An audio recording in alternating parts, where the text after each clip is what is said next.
The track. The course is marked with arrows, ribbons, and tape. X's signal danger. Please use caution in these areas as they are difficult sections of the track. A W means wrong way. Turn around and return to the track where you left it. You've either gotten off course or you're headed off course. Remember, you must stay on the marked course. Now, if you encounter a lapped rider, give them notice you're behind them. Have patience and give the rider time to safely get out of the way. If you are a lapped rider, be courteous and move over. And if you hear behind you and yell they're not in your class, then be courteous and let them by. This will especially apply for pro riders coming up on lap riders. And folks, at the point in the program where we have course description, where we don't have anybody here to give it right now. As soon as Ryan or I'm just spinning in circles up here. As soon as Ryan or Bolton gets up here, maybe both of them, they like to split that up a little bit. We'll give you a course description, what you have to look forward to as far as today's race is concerned. And also, folks, just want to remind you that we are going live here in just a few moments on RacerTV.com. You can link up through that through GNCCRacing.com. But anyway, RacerTV.com is the home for, of course, our Racer TV live broadcast. We call it GNCC Live. So as you go through your social medias today, when you're tweeting and you're Instagramming and all that good stuff, or even in the days ahead, be sure and tweet and hashtag those tweets and Instagrams and all your social medias with the hashtag GNCC Live. Also, we will be playing the Podium Predictions game again, the AMSOIL Podium Predictions. If you have an idea who you think is going to take the top 3 in podium, you can tweet your podium predictions and hashtag those GNCC Live, and we will draw a winner at the end of the program. You don't have to be right. Just got to have an idea of who you think is going to do it. We'll draw randomly a winner, and they'll receive $250 in AMSOIL products from our friends at AMSOIL and RacerTV.com. All racing, all the time.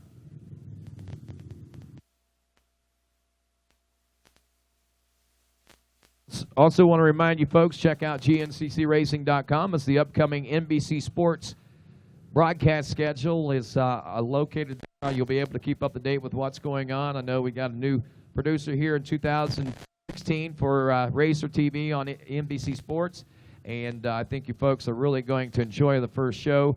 I have heard lots, I haven't seen it myself yet, but everybody says it's going to be a great one to watch. Check GNCCRacing.com for more details and information about that. Also, folks, on a reminder, we will have another race after the pro race here today. We will actually be micro motorcycles and ATVs. And what we mean by micro will be the 50 cc's. We'll start those guys at, where's he at? Bolt on. Anybody? But anyway, micro after this about 4:30, and we'll be starting them over in the ATV Pro pits is where their starting line is going to be located.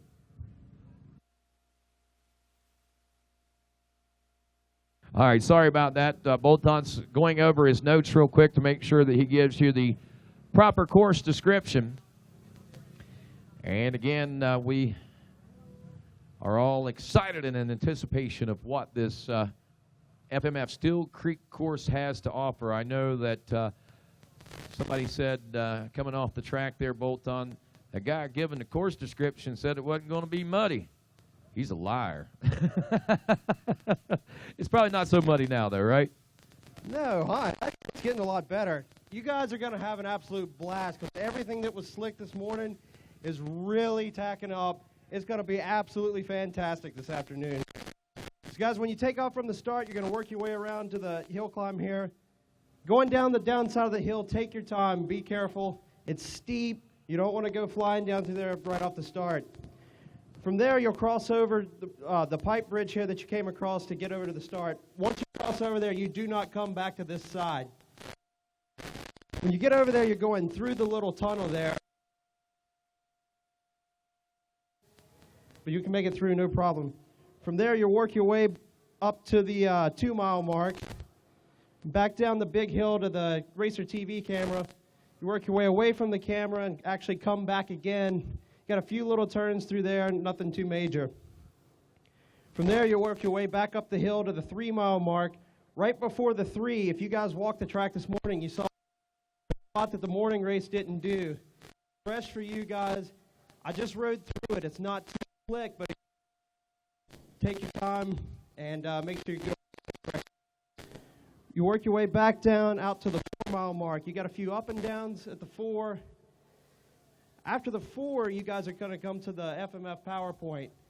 It's a long, steep hill. I think I had 3/10 of a mile to get to the top.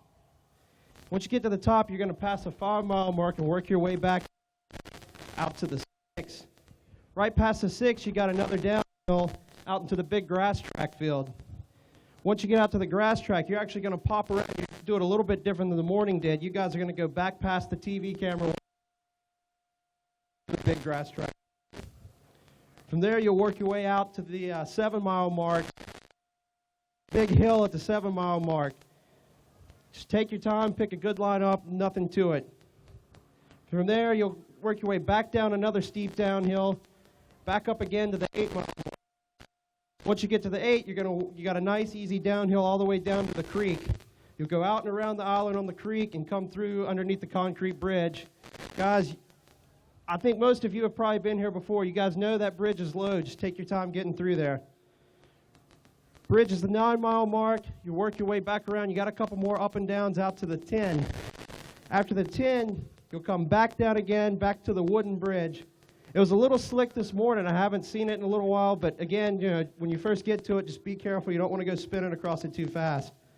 Once you cross over the wooden bridge, you go straight into the finish, and then you will actually go from the finish out to the 1-mile mark, and that'll tie you back into where you come across at the start. So good luck, have fun, and pay attention to the arrows.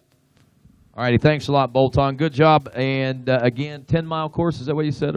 Yes, about a 10-mile course, so ought to be a really good race today. And, of course, want to remind everyone, safety first. GNCC racing, like all motorsports, can be dangerous. Racers, now that you've had an opportunity to inspect the course, have heard the race procedures and a description of the course. If you feel that either you or your machine is not prepared, then now is the time for you to withdraw for a complete refund of your entry fee, no questions asked. Race fans, due to the nature of GNCC racing, there is no fence barrier around the course. It is your responsibility and your children a safe distance from the course. Never turn your back on oncoming racers, and remember, to ask a blessing on today's race, Mr. Ricky Towery. Thank you, Rodney. Hey, let's go, Lord, and have a word of prayer together this afternoon. Heavenly Father, once again, we thank you for bringing us all together. Had an extra week off since we've been together. We just thank you for getting us all here safely. The sun's coming out. It's turning into a beautiful day. The track should be good. Lord, we just ask you watch over these riders, Lord, as they go out there, and you'll protect them. We thank you for this wonderful place. We thank you for the landowner for letting us use this piece of property so we can enjoy this sport that we love dearly so much.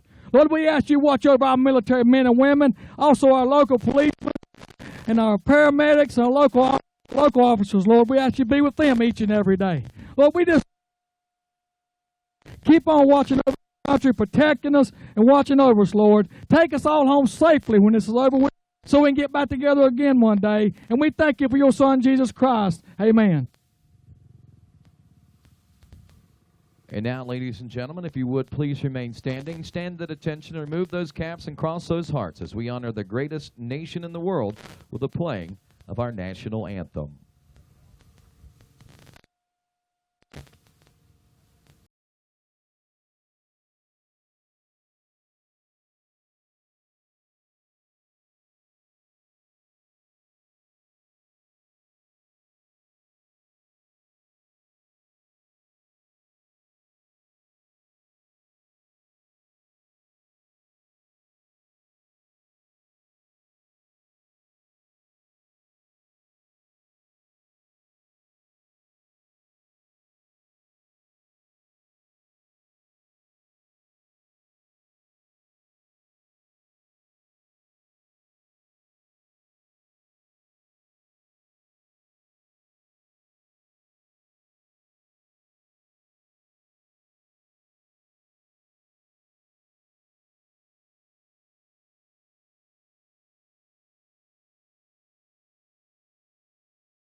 Hello, everybody, and welcome to RacerTV.com. We're here in beautiful Morganton, North Carolina at the Steele Creek Campground for GNCC Racing 2016. So far in the XC1 Pro Class, your defending champion, Walker Fowler, taking command of the series, but series veterans like Chris Borsch and Adam McGill hot on his heels. Bryson Neal and a whole contingent of fresh riders looking to make their name in the series as our XC2 Pro Class is wide open for the taking. Exciting racing coming your way here today from Morganton, North Carolina.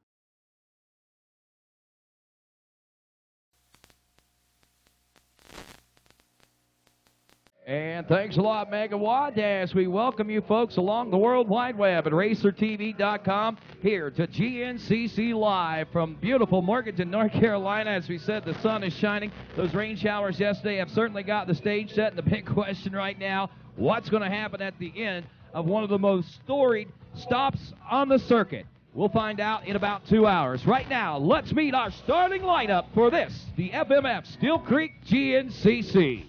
Rolling to the line first today with 2 consecutive wins up the 2016 season off his championship winning year. Your defending champion, Rogers, Ohio, on an Infab Maxxis and Pro Yamaha, Walker Fowler.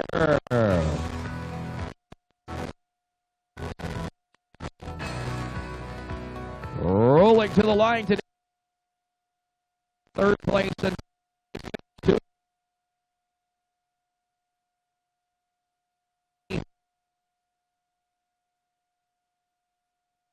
history aboard the number 4 from Sunbury, Pennsylvania on the Maxxis Fly HMF Yield Cycle Barn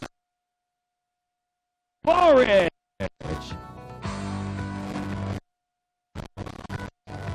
Rolling to the line today, third in points. He rides aboard the number 5. The young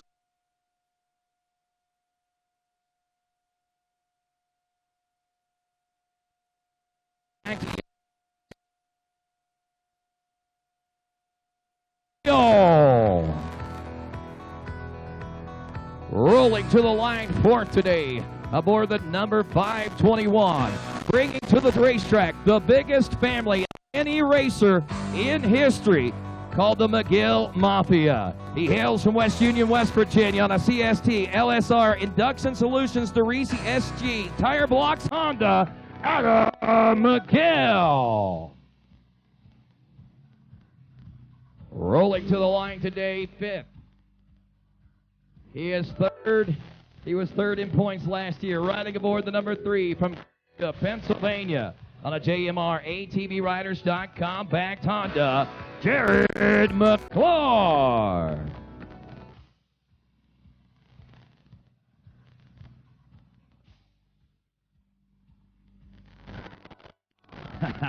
Love to watch that snake ride that wheelie. Rolling to the line next, he rides aboard the number 14. Hailing from Akron, Ohio, on a BNR Maxxis Moose Racing Yamaha, Josh Merritt. Rolling to the line next, he is 7th in points, aboard the number 11 from Manchester, Maryland, on a show hauler, Canyon Motorsports GBC-backed Honda, LW Landon Wall. Rolling to the line next, aboard the number 733, a 2-time XC2 Pro-Am champion. He hails from the great state of Pennsylvania on an Infab Am Pro Yamaha, backed by Lone Star and MXP, the Coltrane, Cole Richardson.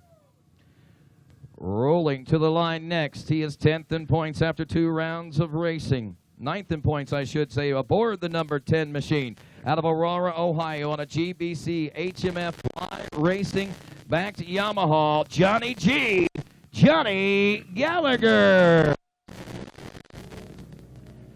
Rolling to the line next, aboard the number 10, or 9, I should say, in 10th. He hails from Mount Pleasant, Pennsylvania on a Precision Axis Maxxis backed Yamaha, J. Shadron. Rolling to the line next, aboard the number 20, Montrose, West Virginia, on a sturdy racing backed Honda, Brent Sturdivant.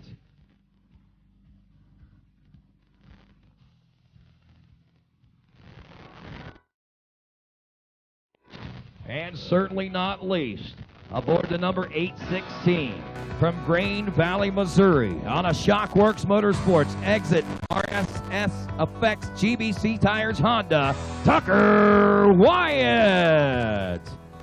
And that, ladies and gentlemen, your starting lineup for this, the FMF Steel Creek GNCC, as our riders make their way onto the starting line, picking those last few moments, of course, to try and focus themselves on the battle that lies ahead. 2 hours of intensity. And if you joined us through the first 2 rounds of racing, you know that we've got some pretty intriguing racing.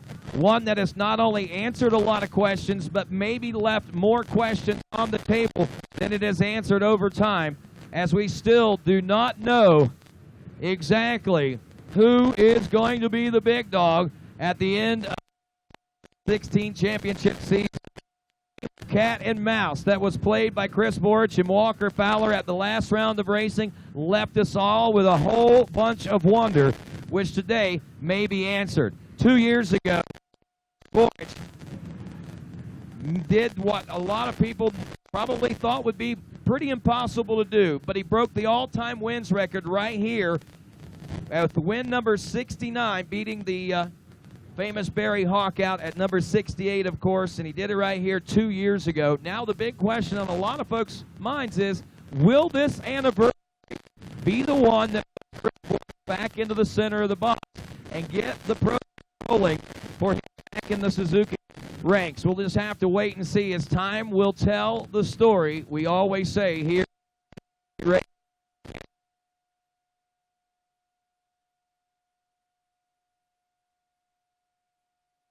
in the beautiful the Blue Ridge Mountains, one of the most picturesque on the GNCC Tour.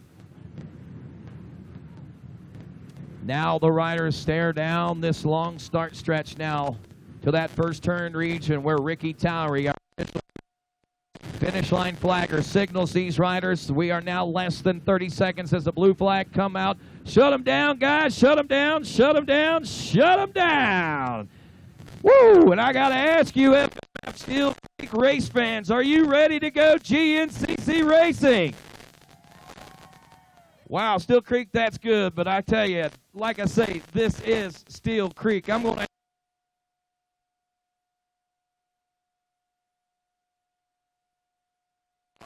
10 seconds. And road number 1, the XC1 Pro, will be off the road.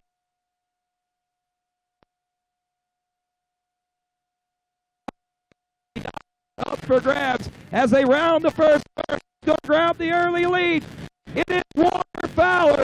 Fowler followed in by Shadron, Sturdivant. The Walker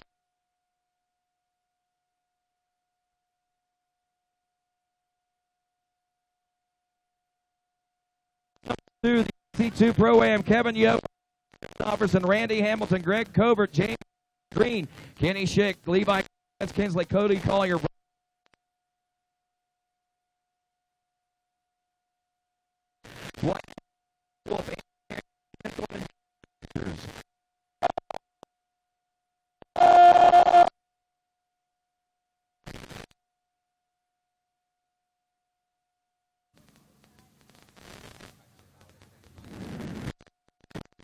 They're off. Hours. Award on the Jared McCoy Race Honda. Bucks.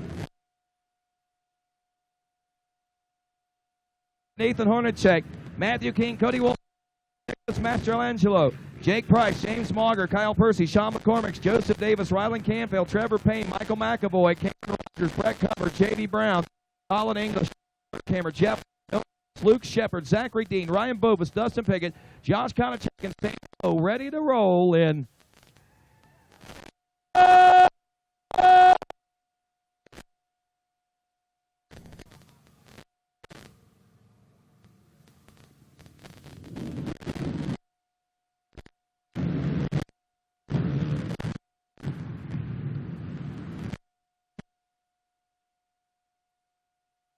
like 9.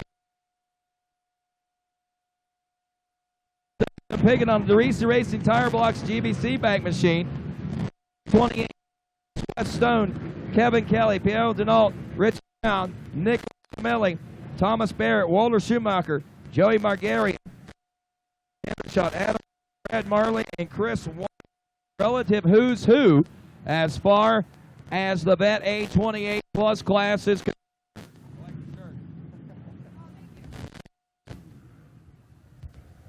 All attention turning to Rick Towery as he lets others know 10 seconds.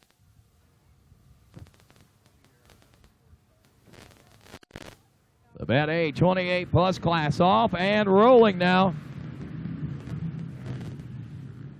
As we round the first turn, out front it is the 9870 of Adam Reid.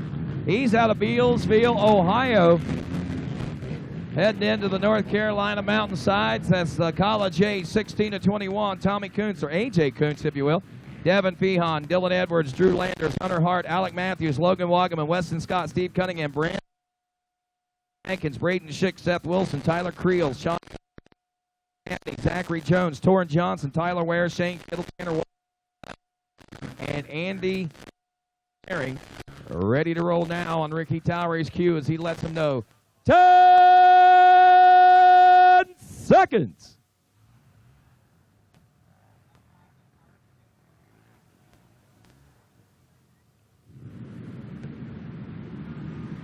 And the green flag waving on this one as our riders roll through the first turn now.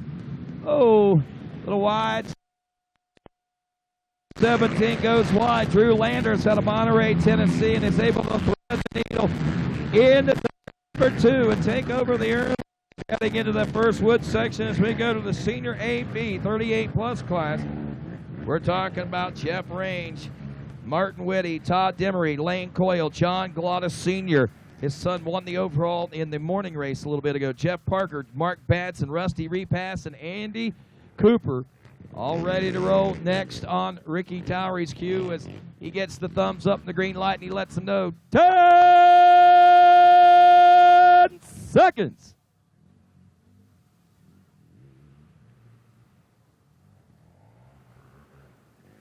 Senior AB off and rolling now. 38 years of age and older. We got a 52-year-old on the 552, Mr. Jeff Parker, but it's the 433 Lane Coyle out of Brazelton, Georgia, on the FMF Amsoil GBC backed Honda, 47 years old, taking the early lead in this one. Junior B 22 plus class, Brian Felicki, Brett Fike, also Fernando Ainsley, Tyler Willoughby, Josh Berry, Chris Ballou, Evan Timko, Eric Holofield, David Kite, Joseph Scheinstuhl, Charles Dawson, James Blackburn, Jay Turner, Jay Cowan, Doug Morse. 10 seconds. Christopher Willis, Chris Wittenberger, also Michael Ross, William Myers, Dustin Farrell, Roger Norman, Eddie Whistler, Brian Tony, Tyler Miller, and John Sutton off and rolling toward that first turn now. And 479. Or 473, William Myers, hometown boy out of Morganton, North Carolina, grabbing the early lead, it looks like, in that one. A little congestion going into the woods, but it quickly straightens out, and we go to the Bet B class. Jeremy Gouchard, Brian Tuttle, Philip Thayer, Casey Edwards, Jason Dillon, Brian Epley, Charlie Rogers, Everett Hutchins, William Craig.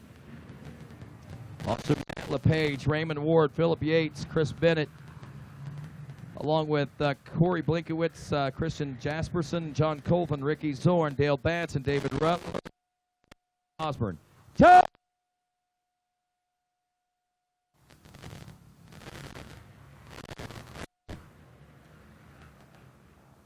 Green flag waves.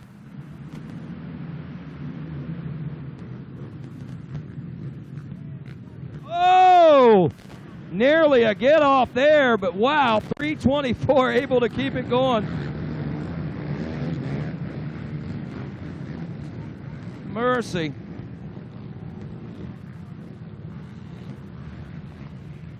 As we go next to the College B class, Dustin Atkinson, Scott Pearson, Donald Boylan, Eric Straub, Joey Wright, Morgan Flannery, Connor Farabee, Shane Pitzer, Justin Keller, along with Kate Vanderpool, Michael Anderson, Travis Booker, Dustin Cooner, Caleb Hagan, Frankie Gress, Mike Isaacson, Joel Smith, Cody Wallace.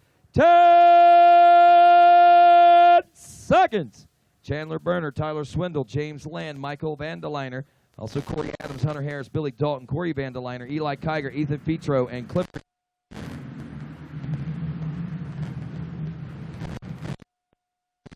Oh, yes, sir. 7th.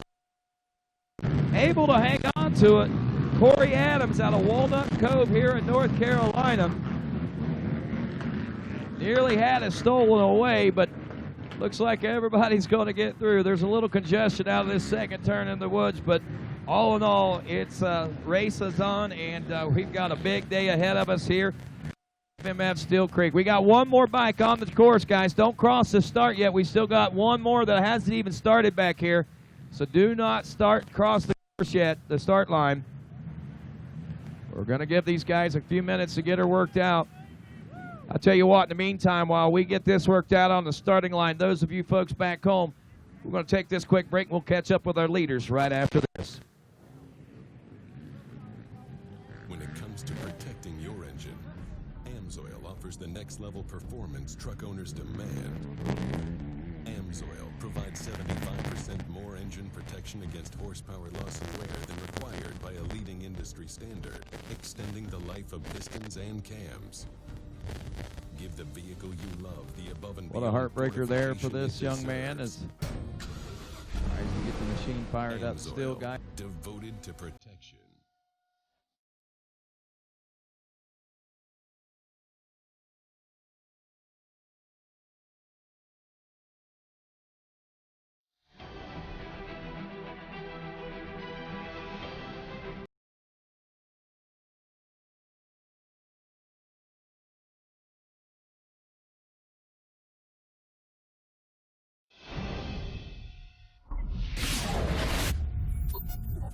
Maxxis Tires.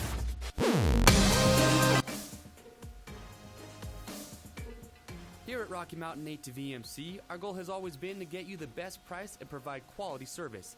Now, we're giving you one more reason to shop with Rocky Mountain. We call it Quick Cash. It's simple to get. Just place an order with a qualifying Quick Cash item and get cash to spend on your next order. Try it out today. RockyMountainATVMC.com. Get ready. I'm a sore loser. I'm a sore loser. Losing is not an option for me. Be the best. The best? The best. You have to have the best equipment under the hood. That's why I only use Cometic products in my engines. Cometic gasket. Cometic gasket. Cometic gasket. Cometic gasket, a superior quality gasket For those of us who demand the highest level of performance. If you don't believe us, just watch. Late night, I go uptown, I know.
As you can see, Fred, everybody's making their way across the racetrack now, finding their favorite place to watch.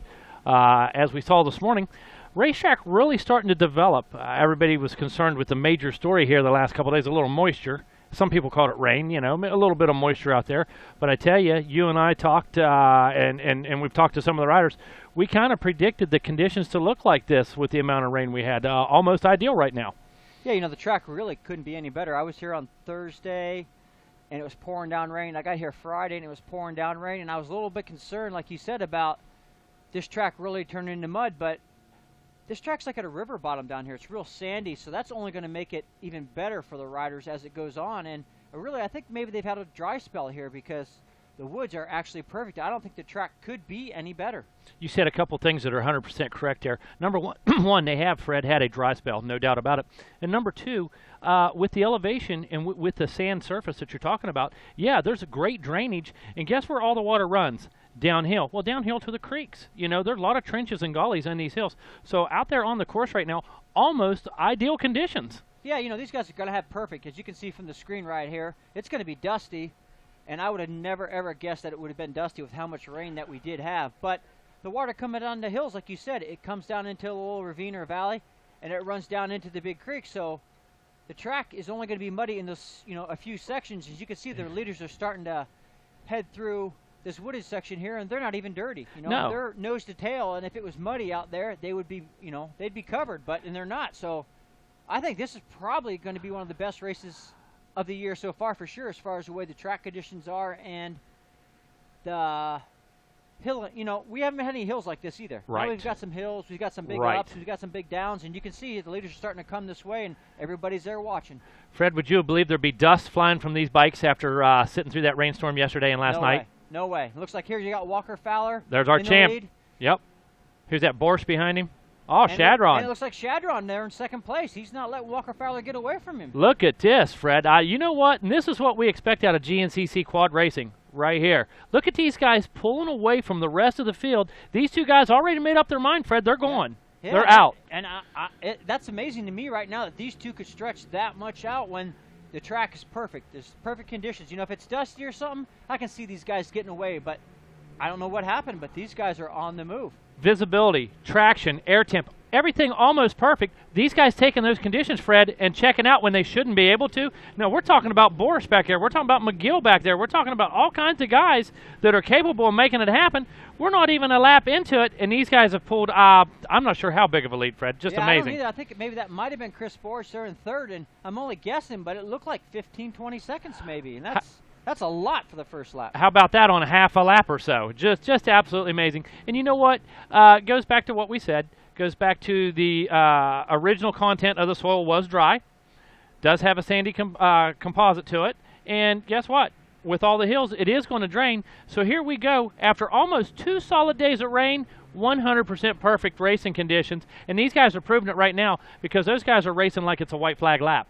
Yeah, you know, I think what we saw at the last race is never going to happen again. I don't see these guys going to play that little cat and mouse game anymore. I think Walker Fowler found out that, you know, that's really not, it worked in his favor that he did win, but I think if he gets in the lead right now, he's going to run, and if Chris Borsch does catch him, they're just going to keep on racing. They're not going to slow down and kind of play that little game anymore. I think that was a one-time affair, and I think they both learned from it, and it's going to be full-on racing from here on out. And you can see these guys coming around right now.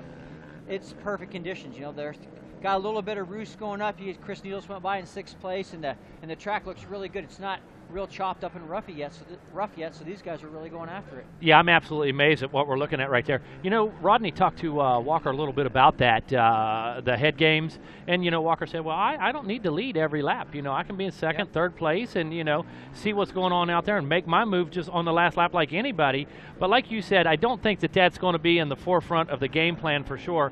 And it's not necessarily a strategy. Because I could tell you, Fred, after years of watching you race, I never watched you let anybody by, ever. No, you know, I figured if I'm in lead, I'm going to run as fast as I can, and I wouldn't let anybody by. But I think out of that whole situation at the last race, I think Chris Borsch was the loser in that situation. You know, Walker showed him they played cat and mouse, you go, I'll go. Well, then Walker won the race, and Chris didn't. So now it's in Chris's head a little bit. So Walker's got a little bit of the upper hand, and I think Chris needs to put that to rest today. You know, if he can get back up there and get to Walker Fowler, he needs to show that he can win one of these. Well, I tell you what, he was loaded with confidence this morning when Rodney talked to him in our pre-race report. The man is comfortable with his bike. He is comfortable with his speed right now and exactly where he's at and what the pace is, and was given high praises to Old Yeller there this morning, man, saying he's here to stay and he's back and he feels as comfortable as he ever has.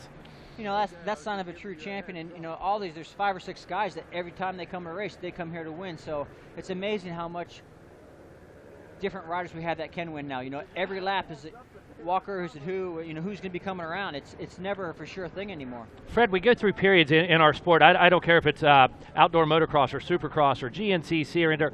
You go through spells where, you know, you get a dominant figure or you get 2 guys that really separate themselves. Right now is an interesting point in our sport because at any given time, there's probably 6 guys on either one of these rows that can win, if not more. 6 guys that can win at any given time. And then in the bike classes, we're going to up that to maybe 8 guys that can win at any given time. And that's unique because what that allows us to do is that allows us to really grow the future and have fast guys come in a consistent manner instead of a couple guys really being dominant for a couple years.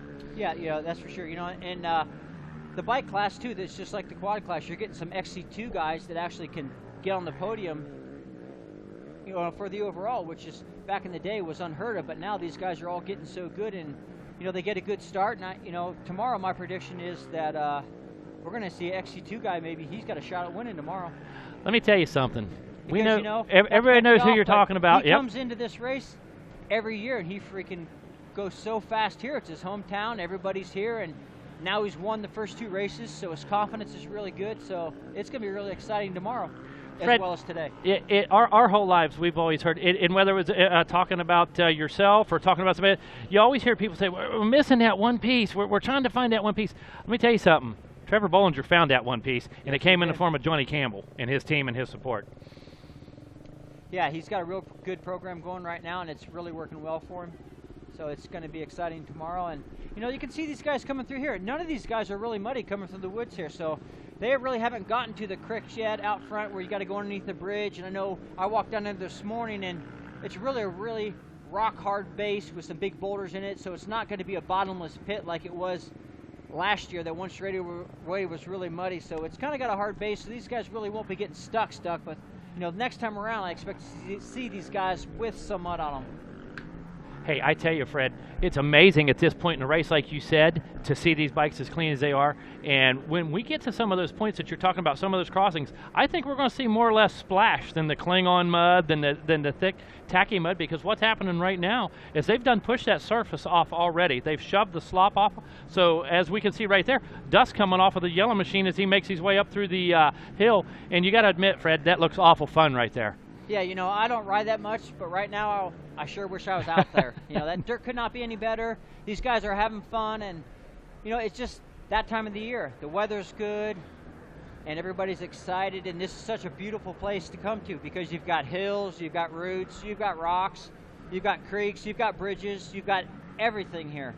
I tell you, it's amazing when you talk about all the different elements that you do find. Very few places you'll find that. You know, when you move north, you're going to find the rocks at Snowshoe, or you're going to find a topsoil at Unadilla or Tomahawk maybe. You're going to find a lot of different things. But to find the elevation change, the change in the soil, and the rocky mixture at the same time, one of the only places you're going to find all that.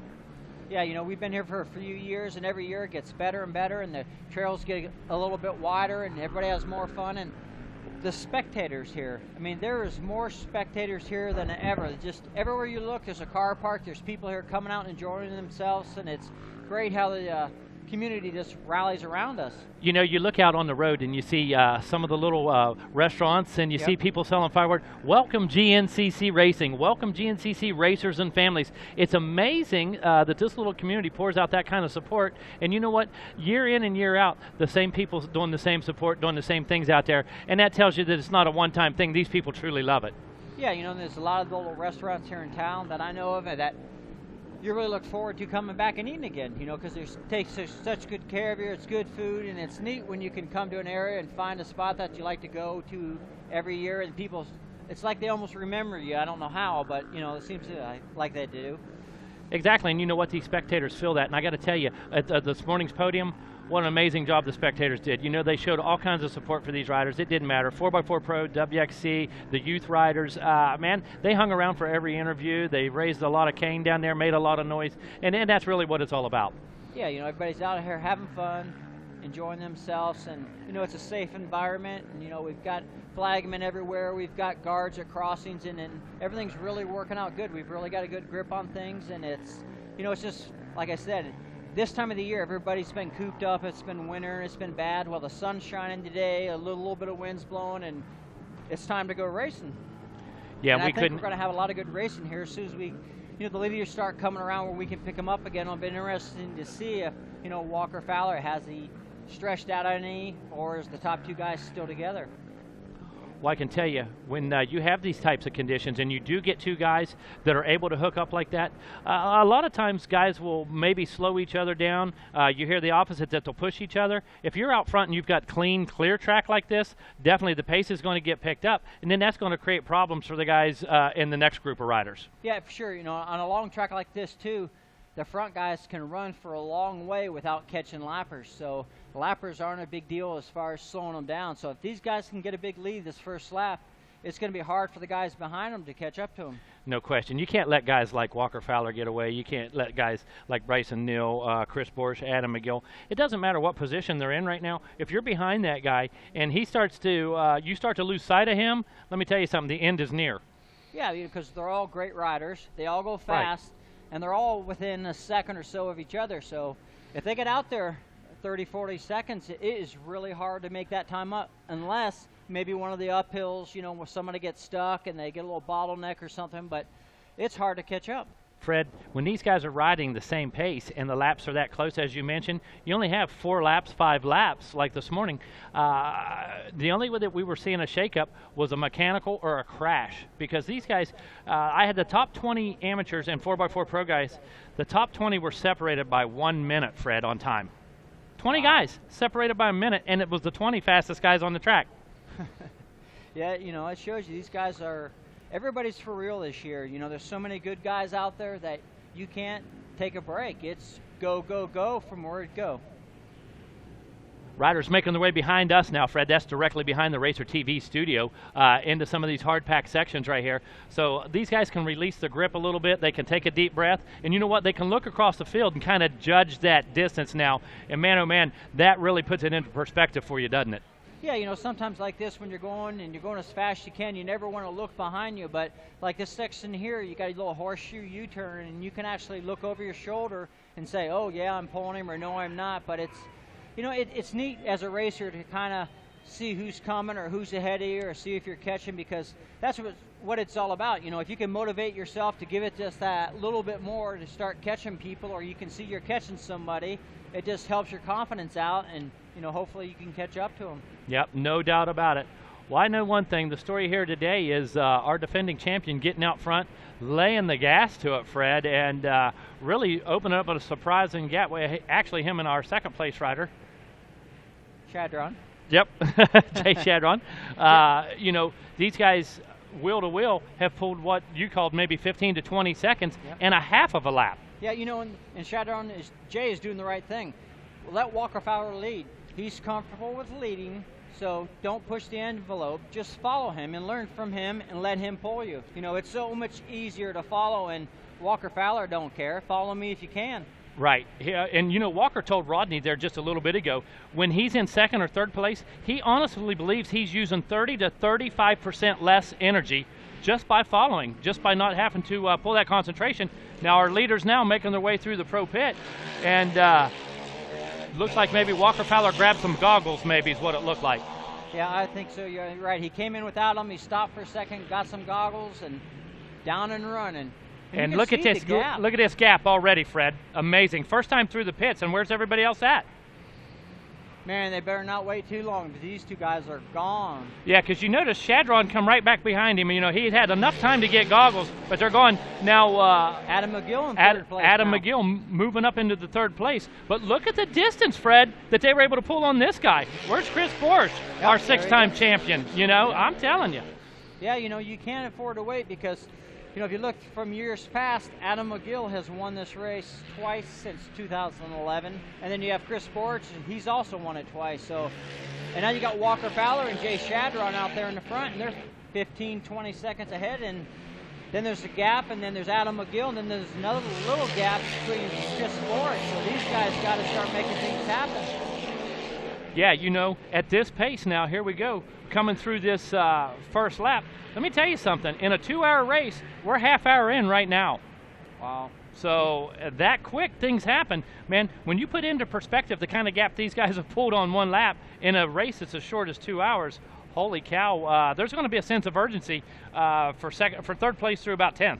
Yeah, and I don't see the lappers slowing anybody down for at least probably another lap. So you know, that could going to be either growing or shrinking, because these guys got to make something happen, because you can't let these guys get that far ahead this early. You know, and everybody has been working hard. Nobody's going to get tired. So it's either, you know, put caution to the wind and buckle down and go after them, or, you know, maybe they'll catch a lapper or something will happen. But at this point, these guys got to start moving. No question about it, Fred. You have to make that decision, and you know, sometimes that decision made maybe a little late and just time runs out, or sometimes you make that decision a little early and the gas runs out, the energy runs out. Yeah, like I said, I think these top guys are in pretty good shape. So right. If they let it all hang out and they can catch up, then they'll just sit back for maybe a half a lap or so and kind of catch their breath and get their wind back before they, you know, try to make that pass. I don't see them, you know, once you feel tired, if you can catch the guys and you can kind of follow and you can slow your breathing down, you can relax a little bit and kind of get a second win. But first they got to catch them.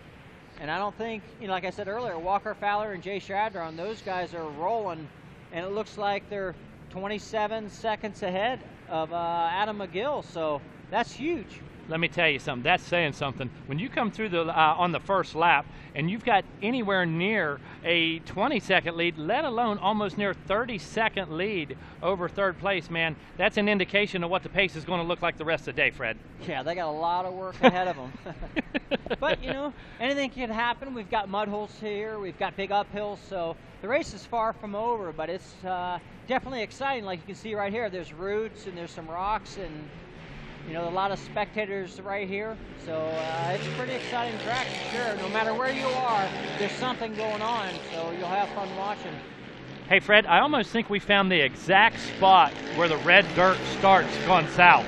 You know, it's somewhere around Morganton, North Carolina, because we have this different colored dirt all through the woods, and then all of a sudden we come into this just unbelievable red topsoil clay mix, and it's unlike anything else on the rest of the property. So I think we found the official spot where red dirt starts. That could be, and it looks like Adam McGill just went by a minute ago, and then Chris Borch came by, and it actually looks like Chris Borch might be losing a little bit of time to him. And there goes Bryson Neal. You know, last time he started way back like this, but he worked his way to the front, so it'll be interesting to see if he can make things happen again. And look at our lap times, Fred. You're looking at 25:11, 25:15, 25:39, 25:45. You've got 5 guys on the 25-minute mark. You know what I mean? They're separated by about 45 seconds, your top 5 guys there. That's an incredible pace to start this race. But when you look back to 6th place, even though they're on the 26-minute lap time, guess what? They're still only a few seconds back from the guy ahead of them. Yeah, you know, and that's not a whole bunch of time, like you said, because these downhills, like you can see right here, they're getting rougher and rougher, and you can watch this guy come down. I mean, these guys are fighting these machines all day long. They're kicking and bouncing, so this track really takes a toll on you here. And the dirt here is really kind of sticky, so it's actually fighting the bike the whole time. So it's a little extra hard on you physically and mentally. No question about that. And as this race draws on, I think that the mental toughness is really where it's going to come into play, because anytime you carry a pace this quick, the concentration is just so critical. The mistakes come at such a rapid rate, and the guy who makes the least mistakes today wins. Yeah, for sure. And like I said, this track is going to be rough. It's got steep downhills, big uphills, so you have to be on your game. You got to be concentrating the whole time, because one little mistake, man, bam, you're out. You got that right, Fred. I'm going to slide out a minute. I'm going to grab something to drink. We're going to let the godfather of GNCC take his seat right now. The great Rodney Tomlin going to sit down and join you in the booth right now. I'm going to go out here, try to find some stories going on, and I'm going to touch base with you guys in just a minute. Well, thanks a lot there, Megawatt, as we join the action. And, Fred, I'm watching these results right now, and I was watching the action through the pro pits there just a few moments ago. And the cool thing about it is, I said coming into this one, you know, this is one of the most storied, probably, events on the tour. You can look at all the tracks, Ironman included. I mean, a lot of things have happened there, but it seems like Steele Creek has the most memorable stories of all in its tenure. And I think every year we come here, there's always some sort of a surprise waiting, and I never expect what I really expect, because I know something's going to happen. And I think that's where we're looking at today. I mean, you see Jay Shadron. Shadron had a good finish here last year. Results, I believe, say that he was, third place last year. That's pretty phenomenal for that kid. That kid, he comes into this round of racing not, bad as far as the championship is concerned and his results so far this year, but the confidence that he left here with last year, he came back in with this year, and he's picking up right where he left off, actually a little better than where he finished last year. Yeah, so far this year he really hasn't put in that ride like he did at the end of last year. He's got a 16th and a 6th so far, so being out there in second place today is really a good shot for him and a good boost for his confidence. But like I said earlier, he's playing it smart. He's just following Walker Fowler around. He's letting Walker Fowler do all the work, pick the lines, and Jay's just right behind him, cruising and helping him pull him, keeping him in the front of the pack. And you got to keep yourself in position to win all day long, and that's exactly what he's doing. Exactly. And, of course, like Megawatt had pointed out there a few moments ago whenever I had spoke with Walker Fowler, we talked a little bit about especially the game of cat and mouse that they played there a few weeks ago in Georgia. And again, he felt that, he was more comfortable riding in second place unless he had a chance to get out front and break away from those guys. The difference between this is the reason that he says he would rather run it in second if he's got somebody that's pacing with him or pacing off him. He'd rather be back there learning their lines and watching what they're doing rather than them learning his line and watching what he's doing. He says the best case scenario, though, is to get out and stretch the lead out as much as possible. And I imagine what's going on right now, Walker is in that mode. And he does have Jay Shadron behind him, but probably he might be thinking, okay, Jay's not been a heavy hitter and a heavy player so far this year, so maybe I can shake him if I can keep this pace up and just pull away from him. We saw him go through. He's keeping him in sights. There is a little bit of a gap, maybe 5-6 seconds. According to timing and scoring, it's 4.8 when they went through there. So with that being said, Walker is playing his game. I think he's going on the sprint and run thing that he was looking forward to doing if he was able to get out front. But Jay is hanging on, at least for the moment. We'll see how long he can do that. And if history tells the tale, then from last year anyway, we should be able to see that happen again this year. But, man, we're only 5 minutes, 36 and a half minutes now into this race. Still a little over an hour and 20 minutes left to go before we'll probably see that checker flag, maybe a little longer. So it's still a lot of things can happen.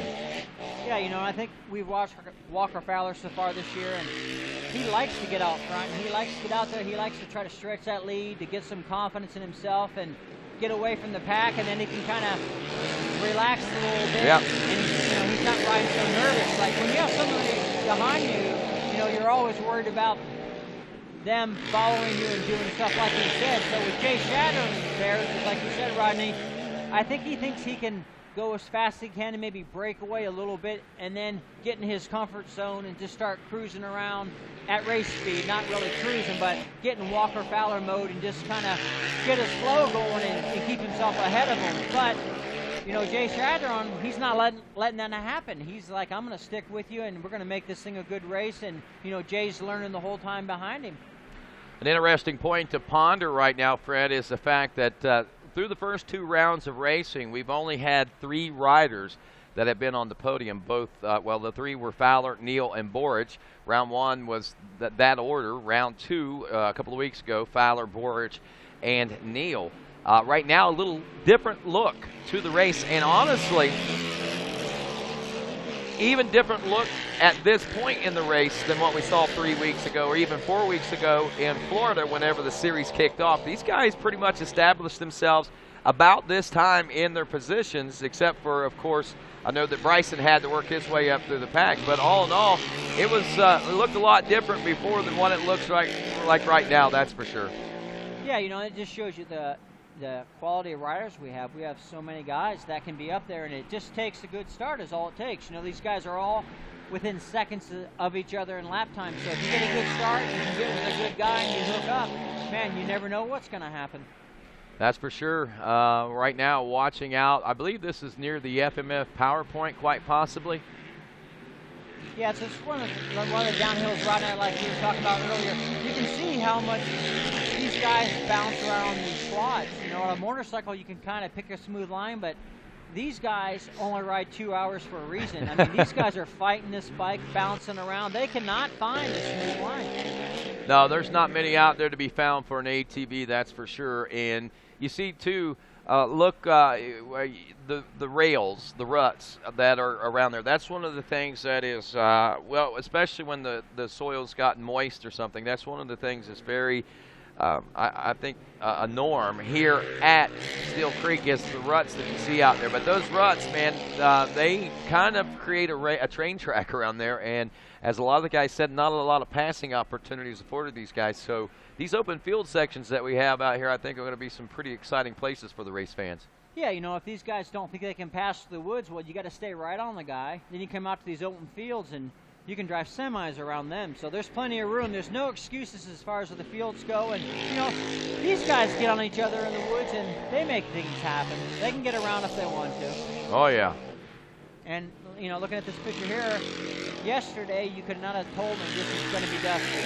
That's how much, with the sun coming out and the wind blowing, it's really, really drying this track out good. And it's just making this racing so much better today. I thought for sure we were going to be in for a mud fest. There'd be lots of mud holes, people getting stuck, and it was going to be a survival race. But, man, it's really, really turned out to be a great day. Well, the fortunate thing about it coming into the weekend, Fred, it was really dry coming into the weekend. I know talking to the track crew down here, they weren't really concerned a lot about the rain. They knew it would cause problems, but as far as the track was concerned, they knew the track would be all right. The hard part of a GNCC when it rains on a Thursday and Friday like it did is getting people in and getting things set up. That was the major obstacle that we faced here this weekend. The track itself has been pretty much a dream.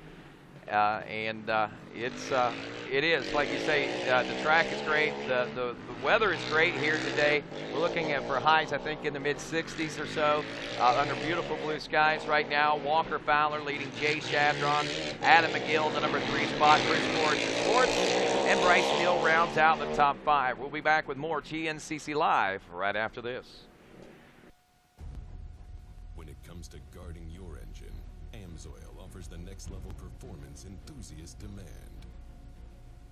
AMSOIL provides 75% more engine protection against horsepower loss and wear than required by a leading industry standard, extending the life of pistons and cams. Give the vehicle you love the above and beyond protection it deserves. AMSOIL, devoted to protection.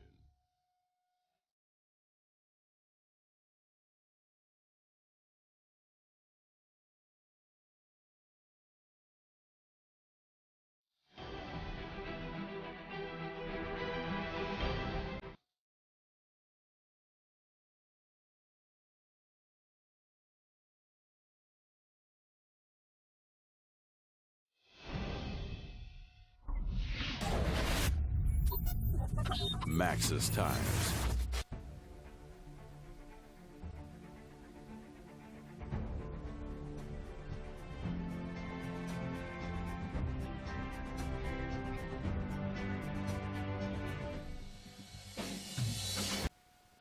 And welcome back to Steele Creek and the FMF Steele Creek GNCC as Walker Fowler makes his way into the heart of this race course, my friends. We are now looking at just over 41 minutes into this race. And Walker Fowler, look at him, he's in stretch out mode just like I thought. He was trying to shake Jay Shadron, and he has. You look at the gap now, you don't even see Jay Shadron in the picture just yet, and we have been looking at some 10 seconds or so since he came on the screen, believe it or not. You're looking at 18.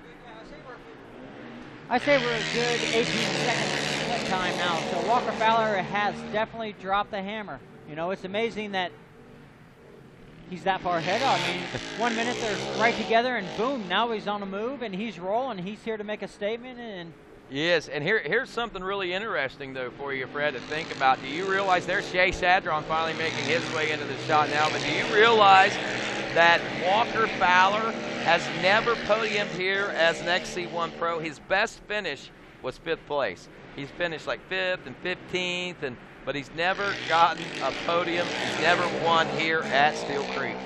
Well, after what's going on right now, I'd say Walker Fowler's here to change all that. He's here to win every race he can, and man, he's really rolling right now. And it seems like these guys here, I think that was Chris Borich and maybe Adam McGill ahead of him. Yeah, that looks like McGill just ahead of him. There we pick up Walker Fowler out here in this wood section. Now he is rolling, man. Yeah, I have not yes, seen him ride with that kind of fever. He is wanting to get out front. He wants to beat. He's trying to make the statement, I think, as much as anything. Here at Steele Creek. He said this track makes him more nervous than any of them. But here comes our challengers now. 15 seconds.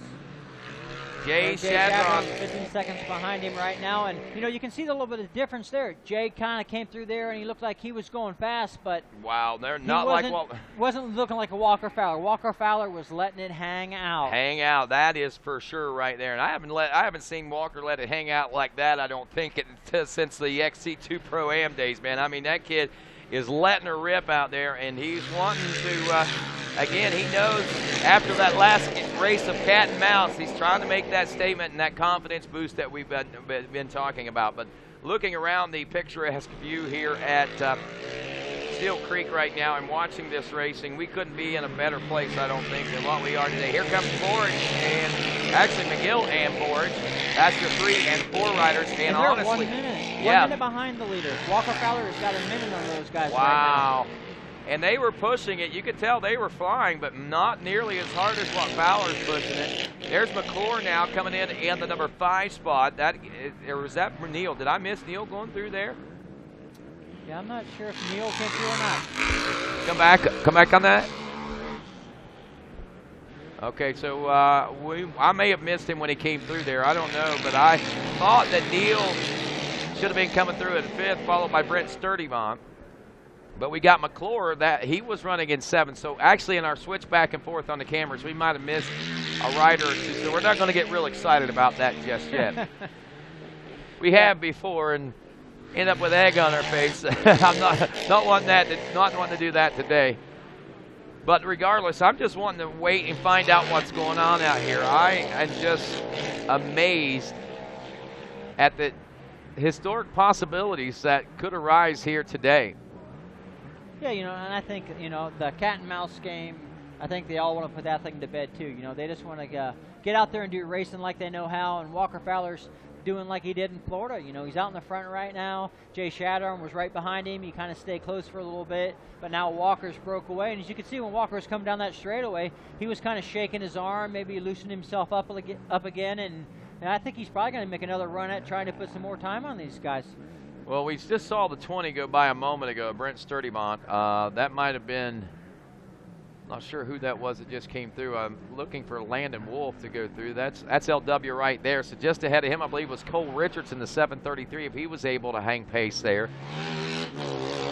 So evidently, we must have missed Neil. I think we've seen everybody else pretty much in that right order. So we'll just wait here for our next camera shot just to see exactly what's going on there with the number 5 machine and make sure he is in contention out there. Yeah, Rodney, you know, just looking at the track right now, you can see how much this rain has made this track. I mean, it's perfect out there. The dirt's real nice and moist, and it's got a little bit of a sandy base to it, so it actually lets the water flow through it a little bit. And right now, these guys could not be on a better track. It looks like there's Johnny Gallagher. Yep, that's Johnny. Johnny coming through right now, going up through that section, and I'm not sure what place he was in. I think he was in maybe 10th place or something like that, but he's still going strong out there today. Oh, yeah, and good to see the old G-Man out there making things happen, of course. an amazing athlete in and of, I mean, just all around athlete, making the grade and a challenger every year, it seems like, and running a solid top 10 for a 38-year-old guy. I think that's pretty impressive, don't you think, Fred? Yes, sir. You know, he's got a big heart for the sport. He loves being part of the GNCC family, and he's still out there enjoying himself and having fun. And you know, that's why we all started this. You know, he's still got that fire burning. He may not be winning races, but he's having fun, and you know, that's awesome. No doubt about that. And I think that's a big part of it for a lot of these riders, and obviously it is for Johnny Gallagher right now as we look at his results there. Where was he at the end of that first lap? He was a ways back there, it looks like, a little farther back. I know he's been running top 10 overall all year long, but he's 11th. So running in the 11th spot, looking to hope to move up to a top 10. Well, Fred, with conditions the way they are right now, strategies may be changing for a lot of these riders because I'm sure a lot anticipated more inclement conditions, maybe muddier conditions. What do you do in a situation like this where you got to switch up strategies right at the start of the race if you can't make any real changes? Well, right now I think these guys will be coming around. They're probably going to maybe even be getting gas and slapping. You know, their pit crew's going to say, hey, Walker Fowler is running. If you want to catch him, we got to go because he is on the move. He's really having a good day. So it's, you know, there's no time to wait. Now, there's nothing really going to help you. There's no big mud holes you can hope he gets stuck at or this or that. If you want it, you're going to have to go out there and do it yourself. Well, that poses a good question for those guys back there. Borge and those guys looking at a minute back to the third place position. He and McGill and Borge third and fourth, a minute back. Is it worth it to push and try to capture that minute in time with Walker Fowler at, well, a lap and a half into this race? I mean, we still got a little over more than an hour left to go. I mean, I guess at some points it's worth it, other points it's not. I mean, when does it become not worth it? You know, sorry not to cut you off, but I think it's how you feel yourself. If you start going fast and everything is clicking, everything's going good, you're going to keep on going. Just go with it. If you try to pick it up and you start making mistakes and it's like, okay, it's not my day, I'd rather get a third or fourth than get nothing. Right. So it's kind of it's up to the rider. You know, the mechanics do their job, and the pit crews they do everything the best they can. But you know, it's up to the rider. If you're feeling good and everything's going, you think you can make up that minute, man, roll. If you don't, well then sit back and take what you can get, because at the end of the day, you gotta be there at the finish to be a champion. So every little point counts, and you don't want to push it, and be out of control and almost on the edge and then crash and lose everything. Right. That could be a major swing in things for you as far as your season goes. One bad race, one bad decision under those kind of circumstances, that's for sure. But Fred, it is a lot of weight that these guys are carrying out there today, and it's only 2 rounds in. It's funny, I was talking with some folks earlier. Well, I think it was me and you talking about it, as a matter of fact. We were talking this morning, and you know, we were like, you know, this is kind of a do or die for some of these guys. Adam McGill kind of, and I think he feels that too, but it's not really quite that detrimental. But I mean, he's got to keep and get those good and consistent results if he wants to remain in this championship. And it's kind of funny that we are talking like this after only 2 rounds of racing complete heading into round 3. You know, normally you reserve things like that for about midway through the season when things start to shape up. But I think there's so much talent in the pool this year and so many possible contenders that could challenge for the championship that you got to keep that ship right early on this year. And that's probably why we're already looking at it like, man, he's behind the 8 ball.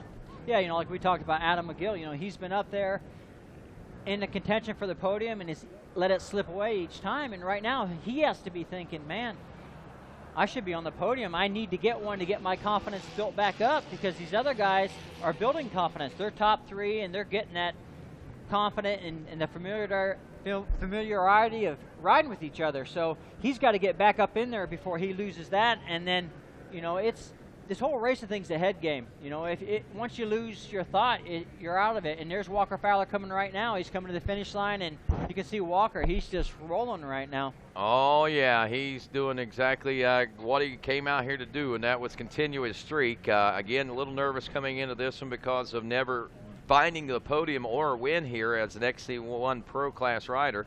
There's Jay Shadron, and wow, Jay still hasn't lost a lot of time. There is a rider behind him. I got to wonder, is that a lapped rider? It'd almost have to be, I think, at this point, because I think Adam McGill and those guys were a little further back, but we'll check. No, that is Adam McGill. 3 seconds right behind him. We're 20 seconds between first and second. McGill 3 seconds behind Jay Shadron. Where are Chris? You know, that might be Borich and Neal that we're watching battle rather than McGill and Borich. So there you go. Adam McGill is doing exactly what he needed to do. You know, he came here, he needs to get himself a podium, and he's caught up a lot of time to Jay Shadron, so he's going to be putting some heat on Jay. 20 seconds faster. The lap time for Jay Shadron, 27:44 that last time around. McGill turned a 27:24. By the way, Walker Fowler at 27:28. So as fast as Walker Fowler was going and we were watching him, McGill still turned a 4-second faster lap. Pretty impressive. Just like you said, he's doing what he needs to do. Yes, it is. That is Neal. So we do have Neal out in front of Chris Borich now. So that was the change that we saw, and that's why we got a little confused. I thought, like you did, that was McGill, that Borich was right behind, but that wasn't the case. That was, or vice versa. Those guys still battling 4th and 5th places. So there they go through. A little bit of mud on those bikes make them a little tougher to distinguish from myself today personally. 6th place back there right now. Jared McClures, he's gotten around the 20 of Sturdivant, as we had mentioned earlier. So has Cole Richardson now, the 733 out of Edinburgh, PA. Cole Richardson, the former XC2 Pro-Am champion, and actually talking with him earlier today, had a rather peculiar announcement we'll talk about here in a moment. We're over in the pits right now waiting, and it looks like pit stop's going to be taking place. Danny Fowler on the right there, that is Walker Fowler's father. Mark Notman on the left there. He's going to be handling the goggles and the rider mechanic chat, I believe. He's going to find out if there's any issues or give him any information that he's got to give him, and they're going to send him on his way pretty quick. The interesting thing is going to be Jay Shadron and Adam McGill. They're going to be coming in close, so the pressure's really going to be on their pit crew to see who can get it. Who can get out first. Well, actually, honestly, last time around, Walker Fowler stopped and got goggles. Got him a drink of water now, got the fuel. No big hurries. That right there was a very calculated and refreshing pit stop for Walker Fowler. Gave him a chance to get a quick breath, get a drink, get it topped off on fuel. Here comes Jay Shadron in now. Jay Shadron sliding in sideways basically, and now they're putting the that's McGill there. Adam McGill, you see him, he's wanting to get going. He's pushing the gas can away. But the important thing is he's all over. Sure Look at him go. He's trying to go for the pass right now on Shadron as they disappear out of sight. Man, oh man, what a heated battle for second place right now. Adam McGill is riding his own rails right now, and I realize, get this, honestly that Walker Fowler is almost 21 seconds ahead of this field right now. But with the intensity that Adam McGill is riding at as we head into the last half of this race now, Fred Andrews, looking like maybe Adam might have something in his hip pocket that he might be going after it. Yeah, Adam McGill, he's really going forward, and if he gets by Jay Shadron real quick here, he was 4 seconds faster that last lap than what Walker Fowler was, so there's Neal and Borich in now. Chris Borich, Bryce and Neal in, and they are out. They are looking at a gap between third place of 49 seconds. That puts them 1 minute and 10 seconds behind your leader now, Walker Fowler. Wow. And I think Adam McGill's going to be on a little bit of fire right now. Like I said, if he can get by Jay Shadron, that's going to give him a little bit more confidence. And then if he can get some pit boards halfway around the track, or when they come through on the infield over there saying, hey, you're only 20 seconds behind, that's just going to, pick him up more. But on the flip side, Mark Notman's going to be over there telling Walker, hey, Adam McGill's coming, you better get going. We might have, I didn't know, did we have McClure go through the pits yet? Okay, McClure's already been in and out. Sorry, I missed that. Cole Richardson should have been in and out also, I believe. And Brent Sturdivant would be the next rider in, 1 minute and 30 seconds behind 7th place and 8th place. Sturdivant started out, I think he was right behind Walker into the out of the second turn, or into the second turn, into that first wood section out there off the start. So Sturdivant gets a good jump. He's part-time pro racer, as he likes to call it, for Sturdivant Racing. He's one of the guys that still does it for fun. He has a normal 60-hour-a-week job, and he comes out here on the weekends and races GNCC. But, you know, he was and has been for a long time one of the guys that we knew and we talked a lot about. He and Adam McGill coming through the Pro-Am ranks together. That was pretty cool to see that. And obviously we got, you know, Adam being able to stick it out and go through. But Brent, as a kind of a part-time racer, it's good to see that they're both still involved. It's kind of my point there. Here comes Walker Fowler right now down the hill at the FMF Power Point. And you can see the Yamaha guy there on the right was giving him a pit board. Maybe he was saying, hey, Adam McGill's coming, you better get going. And here comes Adam McGill down the hill. And I've got a watch on him. I'm, you know, roughly I say it's like 19 seconds right now. Wow. And Adam hasn't even got her on Shadron, so they're actually maybe, oh, yes, he has. Yep, so Adam McGill has gotten around him, so he's only like 19 seconds right now, Rodney, so we may be in for a race here. Wow, that right there, that's a good stage setter right there. That's what Adam McGill needed, you know. And I gotta tell you, I was getting a little bit worried talking to Adam this morning. You know what you're calling.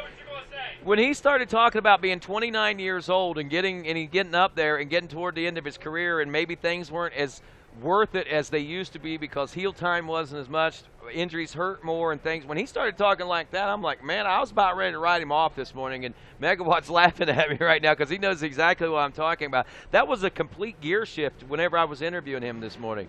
It changed the tone of the conversation. It most certainly did. It changed the complete tone of the conversation. It changed what I thought was my perception of what was going through Adam's mind. I thought, well, maybe he's finally just saying, I'm done, and it's not worth it anymore, but that's not the case. That's not what he's proving right now. Not at all. For sure not. Ooh, look at Chris. He's all over Neal now. Yeah. And look at McClure. He's closing in on that battle. We're about to see a three-way battle shape up for that spot, it looks like. Yeah, like you said, Rodney, there's battles everywhere on Whoa. this track, whether it's for first or whether it's for sixth. These guys are close, and everybody wants to do the best they can at this point, and it's coming down to, you know, the white flag coming up this next lap, so these guys got to make something happen right now. They do. Well, that was Cole Richardson we saw going through there last. He is the 733 out of Edinburgh, PA. We were talking about an announcement he made earlier today. And, of course, you know, a lot of people may be wondering what's going on with Cole because we've seen such wonderful performances out of him in the XC2 Pro-Am. And, you know, when it came up, we actually saw some good rides out of him in the XC1 class as well. But this year, things haven't been as much. And he's been talking about an illness and being sick. But today he actually kind of let it out of the bag that it's a little more serious than what a normal illness is. He suffers from Crohn's disease. I actually have Crohn's disease, so I've had that since I was 8. I've never had any problems with it until now. So the stomach bug, having that, you know, we have some issues and still have some doctor's appointments to get taken care of. You know, we lost some weight, but you know, unfortunately, you know, it's something that you have to deal with in your life, and we're going to keep pounding out and see if we can get on the podium. Overall, what I've been kind of dealing with is towards the end of the race, every time I hit a bump, you know, my stomach tenses up and I kind of lose my breath. And, you know, if you could think of how many bumps are on a track, it's really not that fun. So, you know, when we do come back healthy, I feel like we're definitely going to be something to reckon with. I mean, I've been dealing with this the last 2 races, and I can tell you honestly, you know, mentally you're fine, ready to go, but, you know, when your body doesn't let you, it's not going to happen. A lot of people never knew that about me, but, you know, unfortunately I just played it off saying I was sick, but, you know, it's something that we got to deal with, and I'm going to have to get surgery within this year at some point, and, you know, hopefully after this race we don't have any issues, and if so, then, you know, health's a little more important. So we're just going to keep pounding forward, and hopefully everything goes good. Well, Crohn's disease is a disease that affects the intestines and the digestive tract and stuff. And like he said, things, you know, hitting those bumps, tightening up, it's a pretty, it's tough. And hopefully it doesn't get real serious real fast for him. And whatever happens in the near future, they can rectify the situation and put him back on top, man, because you can tell, well-conditioned athlete. He works so hard, chiseled. I mean, you can look at him. He looks chiseled, and to be suffering from something like that, it's a real heartbreaker. Yeah, Rod, you know, he's doing his part to be in the best shape that he can be for his job, you know, for the Ampro Yamaha team. He works really hard to do it, and like you say, when a part of your body's not letting you because you've got like Crohn's disease like he does, you know, hopefully the surgery that he's going to get, if that's what he's going to do, you know, that overcomes and he can get back into racing and make all his hard work pay off. Yeah, and talking with he and his father, they were telling me that a lot of it's going to hinge on, you know, when and how soon he gets the surgery. He wants to wait till summer break after a snowshoe, but if his results aren't, and more than not necessarily, they're not even worried about results. They're worried about how he feels after the race. If he finishes the race in 20th place or 120th place, that doesn't matter. It's how he feels physically, whether or not we'll be seeing him in the upcoming races, or whether he'll go ahead and elect to get those get that surgery. Yeah, you know, Cole's a young guy, so he's got a lot. You know, he's got a bright future. So the best thing for him to do is, like you said, his body will let him know what he has to do, and and then take care of it, and then come back to racing. If he has to get it done now, it's better to get it done now and then come back healthy and finish out the year strong on a good note, rather than is to kind of go out there and beat yourself up more and more and just make it worse. So I'm sure they'll make the right decision, and he'll be back out there in no time. About an hour and 11, almost 12 minutes now into this GNCC, it looks like. We are about 16 minutes away from seeing lap 3 complete, and I'm going to assume that that may be a white flag. I'm not sure. We did come in a little early. Last lap time was 27:28 for Fowler, and a 27:24 for McGill, as we pointed out. Still not sure. Been a while. Well, we haven't seen him since this particular point a little bit ago, so it'll be probably a little bit longer before we get a chance to see these guys again. But I am curious as to whether or not McGill is able to close any of that gap between he and the defending champion, Walker Fowler.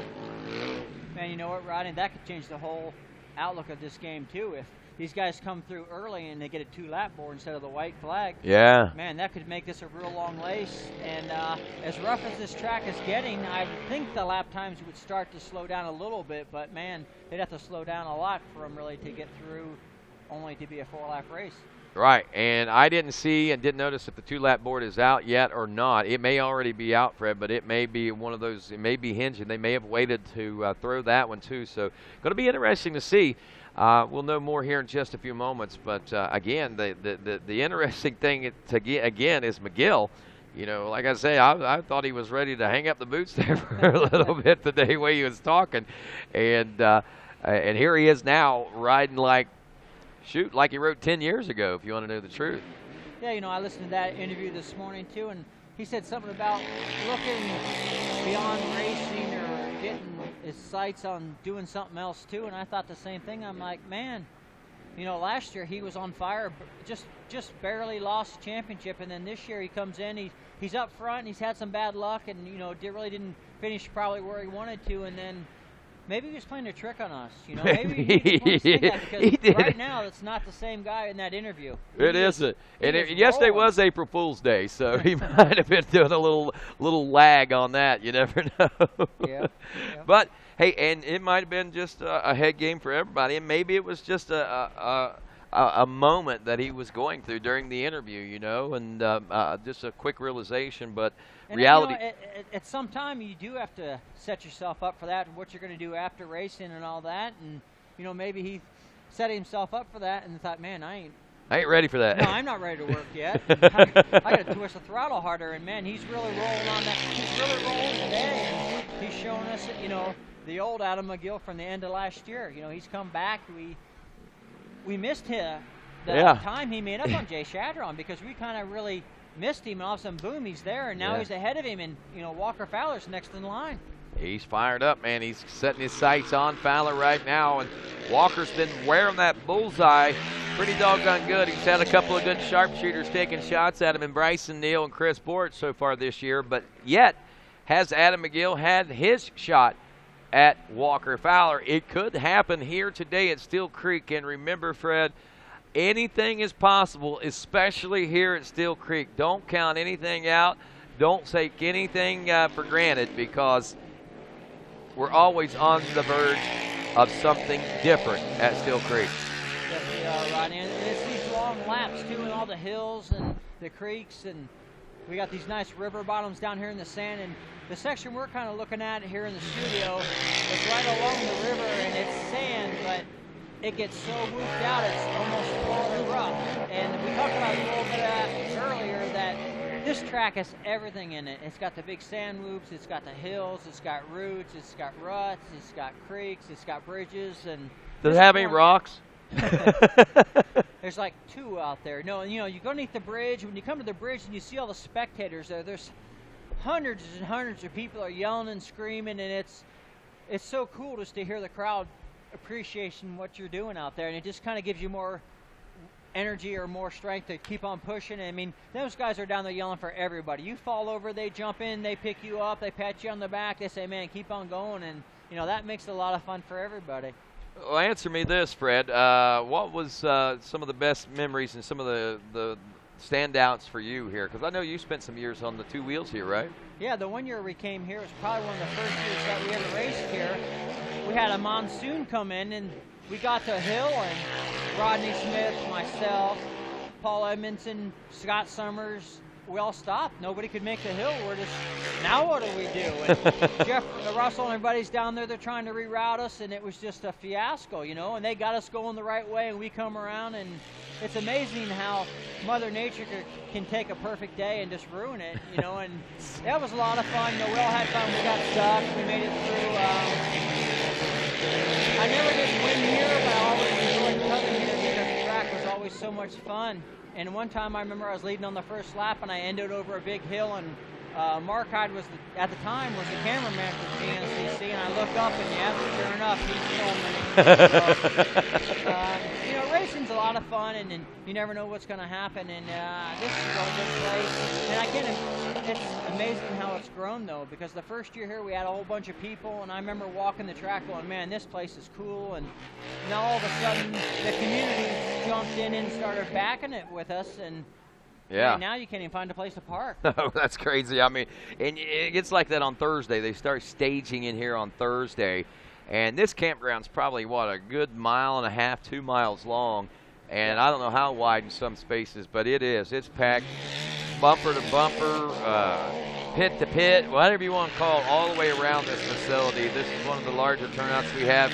A huge spectator turnout that comes in. We have a section for spectators only for camping section, and they fill that thing up, and they have a great time while out here at Steele Creek, and rightfully so. This is one of the most beautiful stops, I think, on the tour at the foothills of these beautiful Blue Ridge Mountains. Well, they had to cut another way for us to get in. I mean, that's how many people we have. Usually, you know, you can use the same trail going out as in, but we've got so many people here. They had to cut a whole new road in and off the mountain so people could get in here. So and they built 2 bridges, 2 new bridges, big concrete bridges for us, too, as well, to get in here. Yeah, I think it was Walker Fowler maybe just jumped out of the wood coming this way and just did that double jump thing over there, the crick right there, and it kind of looked like Walker Fowler What's might he looking be down at? at? His bike. Uh-oh, something. He's looking down. He's shaking his head. Now, remember what I said. Remember what I said. Anything can happen, and a lot of craziness happens here at Steele Creek. Is Walker Fowler subject to the Steele Creek gremlins, the spirits, if you will, sometimes that roam these hills, the ghosts? There goes Adam McGill. And I'd have to say probably Adam McGill's probably 15 seconds maybe. So Adam McGill's at least caught 5 to 6 seconds. 11 seconds is what our producer is telling us now, Fred Andrews. So that gap down to 11 seconds. Adam McGill hot on the throttle. Jay Shadron right behind him. Walker Fowler out front and looking, shaking his head. Got to wonder if there's a problem, an issue. What's going on? What would put him in that predicament in that situation? Well, there's Jay Shadron, sorry. He's not letting Adam McGill get away from me. So those 2 guys are actually kind of pushing each other, and Walker Fowler's in the seat right now. He's thinking, man, I'm going as fast as I can, and these guys are catching me. So he's going to have to pick up the pace, or these guys are going to be right on his tailpipe before we get around this last lap. Wow, this is going to be interesting, folks. And Walker Fowler, 2 wins coming into this 3rd round of racing, back-to-back like that after that big championship run last season in 2015. Has certainly got momentum on his side, but Look at that. Don't look like there's any problems now as he is railing it through the woods right now, Fred Andrews. Yeah, as you can see, though, he's catching some lappers right now, too, so that could help him or hurt him. But there's Adam McGill. He's doing the same thing. They're probably yelling and screaming and revving their bikes. And, that looked closer than 10 to 11 seconds there again. It looks like McGill is closing up gap hard and fast on Walker Fowler right now. Fowler's got the hammer down, but he's got lap traffic ahead of him holding him up. Yeah, and that's going to start working on Walker Fowler a little bit. He's had that big gap. He's not used to people reeling him in like that. And Adam McGill is full gas, and Jay Shadron's right on his tail, and those guys are catching up to him. So Walker Fowler is going to be hearing everything he hears now. He's going to think it's Adam McGill, even if it's not. So it's going to start working on his mind a little bit. About 7 seconds now is the gap, is what we're being told, between first and second as McGill keeps the head down and the charge on here at Steele Creek. McGill actually taking the win here a year ago as Jay Shadron also finished on the podium in third place with Chris Borich in the second place spot. Here is Borich now, and right behind him, oh, wait, excuse me, that is Neal, and then Borich. I'm sorry about that. Those guys confused me again, but they are hot on it. Those guys, they're looking for a saving grace just to make it to the podium right now, but I don't think they're going to get it, man, because these front three up front right now are riding the race that they set out to ride today. Yeah, the top three are definitely in a little bit of a different league right now. They've got a little bit of a better pace going, and now the thing is, Adam McGill can see Walker Fowler, and Jay Shadron already sees McGill, so that just, when you can see somebody, man, things really happen, and I think this is going to be a 3-lap battle here for the win this last lap. I believe if it is the last lap. We're not even sure if the 2-lap board is out yet or not, but either way, we're in for a race here shortly. Well, we're an hour and 22 minutes in. We are about 6 minutes out. Yeah, we should be seeing the white flag this time because that will be close to the 2-hour mark, well beyond the 1 hour and 45-minute mark. So we are looking at a 4-lap race. Should be looking actually at the finish, maybe closer to within just a few minutes, a couple minutes at this point. So we'll be watching and waiting right now. My timing and scoring is saying 5:35 when we should be seeing these guys check in. But we'll know for sure here in just a few moments. The big question is these lap times. How much faster is Adam McGill's lap time going to be than the rest of the field? And what's gotten into Adam McGill this part of the race? Yeah, I know. Smell the blood in the water.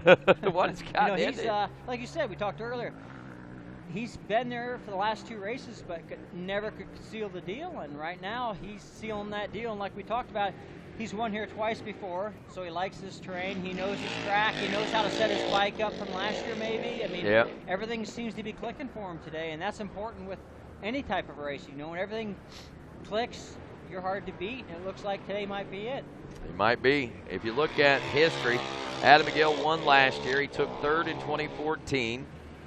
Didn't finish in the top 5 in 2013, but took second in 2012, also won in 2011. So out of the last 5 years, he's been first or second 4 of those last 5 years. So that's pretty good odds here at Steele Creek, especially when you know what can jump up and how it can jump up and bite you on so many different occasions, and it can happen so unexpectedly. Just ask Barry Hawk.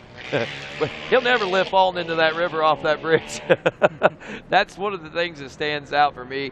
But yeah, there's a lot that can happen out here. Yeah, that was definitely a pretty famous picture of Barry Hawk standing there in that creek. Just looking down, and you're like, what are you looking at? Oh, there's a bike in there. So, I mean, that shows you, man, anything can happen at any time, so it's never over till it's over. It's not, and we saw Walker looking down at that bike, but the last time we saw him in the woods, he wasn't slowed down any. Mark Notman is on the headset now. It looks like he's waiting on Walker to get around.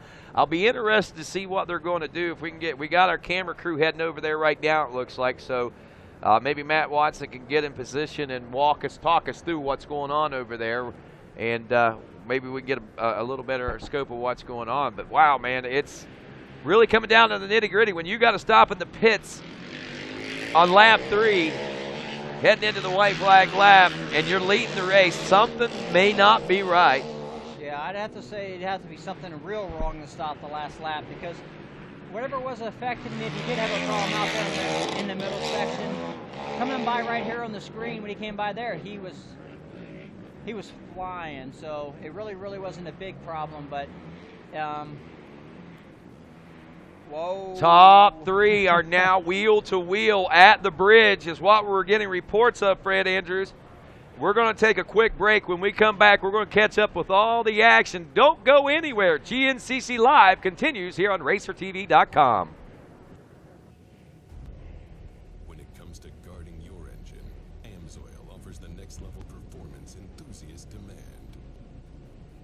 AMSOIL provides 75% more engine protection against horsepower loss and wear than required by a leading industry standard, extending the life of pistons and cams. Give the vehicle you love the above and beyond protection it deserves. AMSOIL, devoted to protection.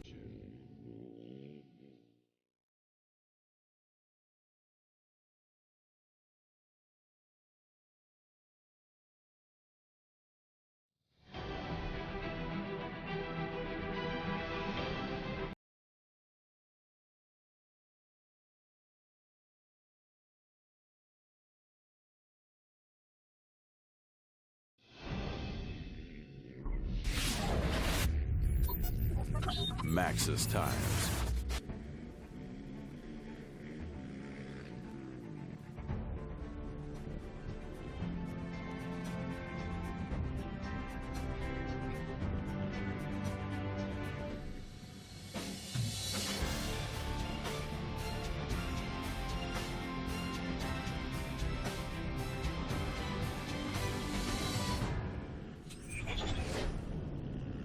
CST tires.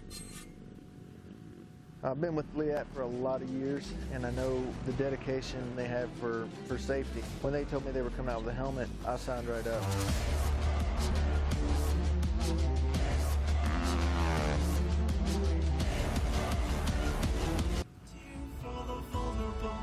In every loss, all the bones of a miracle. For every dreamer, a dream we're unstoppable. With something to believe in. Powered by FMF, the FMF Steele Creek GNCC. Welcome back here to GNCC Live. Rodney Tomlin along with Fred Andrews and Megawatt Matt Watson out and about. We're still checking things over there and watching the pro pits right now. I don't know if Mark Notman is just there in case or if he is there waiting on Walker Fowler to do something, but we'll know something here soon whenever they finally do come through. But look at that. There's some battling going on in the XC2 Pro-Am class. For those of you wondering about that, we've been focusing quite a bit on the XC1, but Kevin Yoho, former XC1 Pro rider, is leading the XC2 Pro-Am with Randy Hamilton in second and Greg Covert running in the number 3 spot. That's 12th, 13th, and actually that's 13th, 14th, and 15th overall for those riders. And right now we are waiting with bated breath. An hour and 28 minutes into this now. My calculations are telling me that they should be at the finish any time. So the laps are getting a little bit longer. So we'll let you know whenever they come through. Don't know if we'll be seeing them or not, but for sure we'll know by looking at the timing and scoring. White flag is out, and it's going to be out, and it is a 4-lap race, just like we had anticipated and expected. Doing the math here late in the race, it was getting kind of close there for a few moments. So the white flag is out now. Walker Fowler's through. Jay Shadron 6 seconds behind now. 12 seconds behind him, Adam McGill. They are closing up. They are now 18 seconds apart, and that was as big a gap that we've seen Walker Fowler have today over second place. So something has certainly slowed things down for Walker Fowler. Lap time, 28:32 for Fowler, 28:17 for Shadron, 28:27 for Adam McGill. So the fastest lap turn that time was by the young gun of Jay Shadron. We might be witnessing something taking place. We might be witnessing the birth. Maybe last year the egg was laid, so to speak. This year it hatches, and we're having the birth of a new challenger, quite possibly, in GNCC out of Jay Shadron. Yeah, I think Adam McGill was actually carrying Jay Shadron with him, and it looks like Adam McGill must have made a mistake, and, you know, Jay Shadron kept on going because he had a the fastest lap time, and Adam McGill has gone from second to third place now, and he's actually lost sometimes. So he's 12 seconds back when, last report they were all three right together. Yeah. So, all right, here they come. Anything's going to happen here. It looks like Danny Fowler's got a hammer and some tools with him, and they're going to top him off to Steele maybe if they do stop him. But, man, they don't have much time. If they stop, Jay Shadron could just keep on going for his first win, just like you said, Rodney. This could be the breakout ride for Jay Shadron here today, and a lot of it's going to hinge on what happens right here in just a few moments whenever Walker Fowler rounds this turn. Will Walker stop? Will Walker win? Yeah, that's the question, because right now, he might be thinking, okay, it's a problem. Those guys are wanting to fix it, but he's thinking it's not a big enough problem that I'm willing to stop and risk losing this race. Yep, because, he's made probably half a lap the way it is. Maybe it's getting worse, or maybe it's gotten better. Stop, but we're going to find out here shortly, and it's going to be Walker's call. These guys are just ready. If he does need something, they're there. Well, Matt Watson is standing by over there. I'm not sure if he's got a report on what's going on or not. Matt, I don't know if you can hear me, but do you know what's going on? What are they looking for to possibly happen? He went right on by, so he's not stopping. And there's Jay Shadron right now. He can see him, Rodney. You can see a guy. It's good. How much inspiration is that going to be? And McGill may have gotten back around him. Let's head on down to Megawatt Matt Watson. Walker Fowler's mechanic, Mark Mark. He decided not to pit this time around. He was looking down at the bike a couple times. Can you tell us what's going on? I don't really know. Just seen him over at the it was a 5.5 or 6 here last lap, and he was pointing down, looking at the left side of the bike. I don't know what was going on. We were ready for him to stop and see if we could fix it, but he's still rolling. So we'll see if we can hold Adam off. It sounds like we're on the last lap, so we'll find out here shortly. Obviously, nothing to be too concerned about. You don't seem too alarmed. Yeah, I mean, there's really nothing we can do. They don't really know what's going on, so. Hopefully, we'll stay together for the last lap and, get another win. All right, thank you, Mark. Good luck. Back to you, Rodney.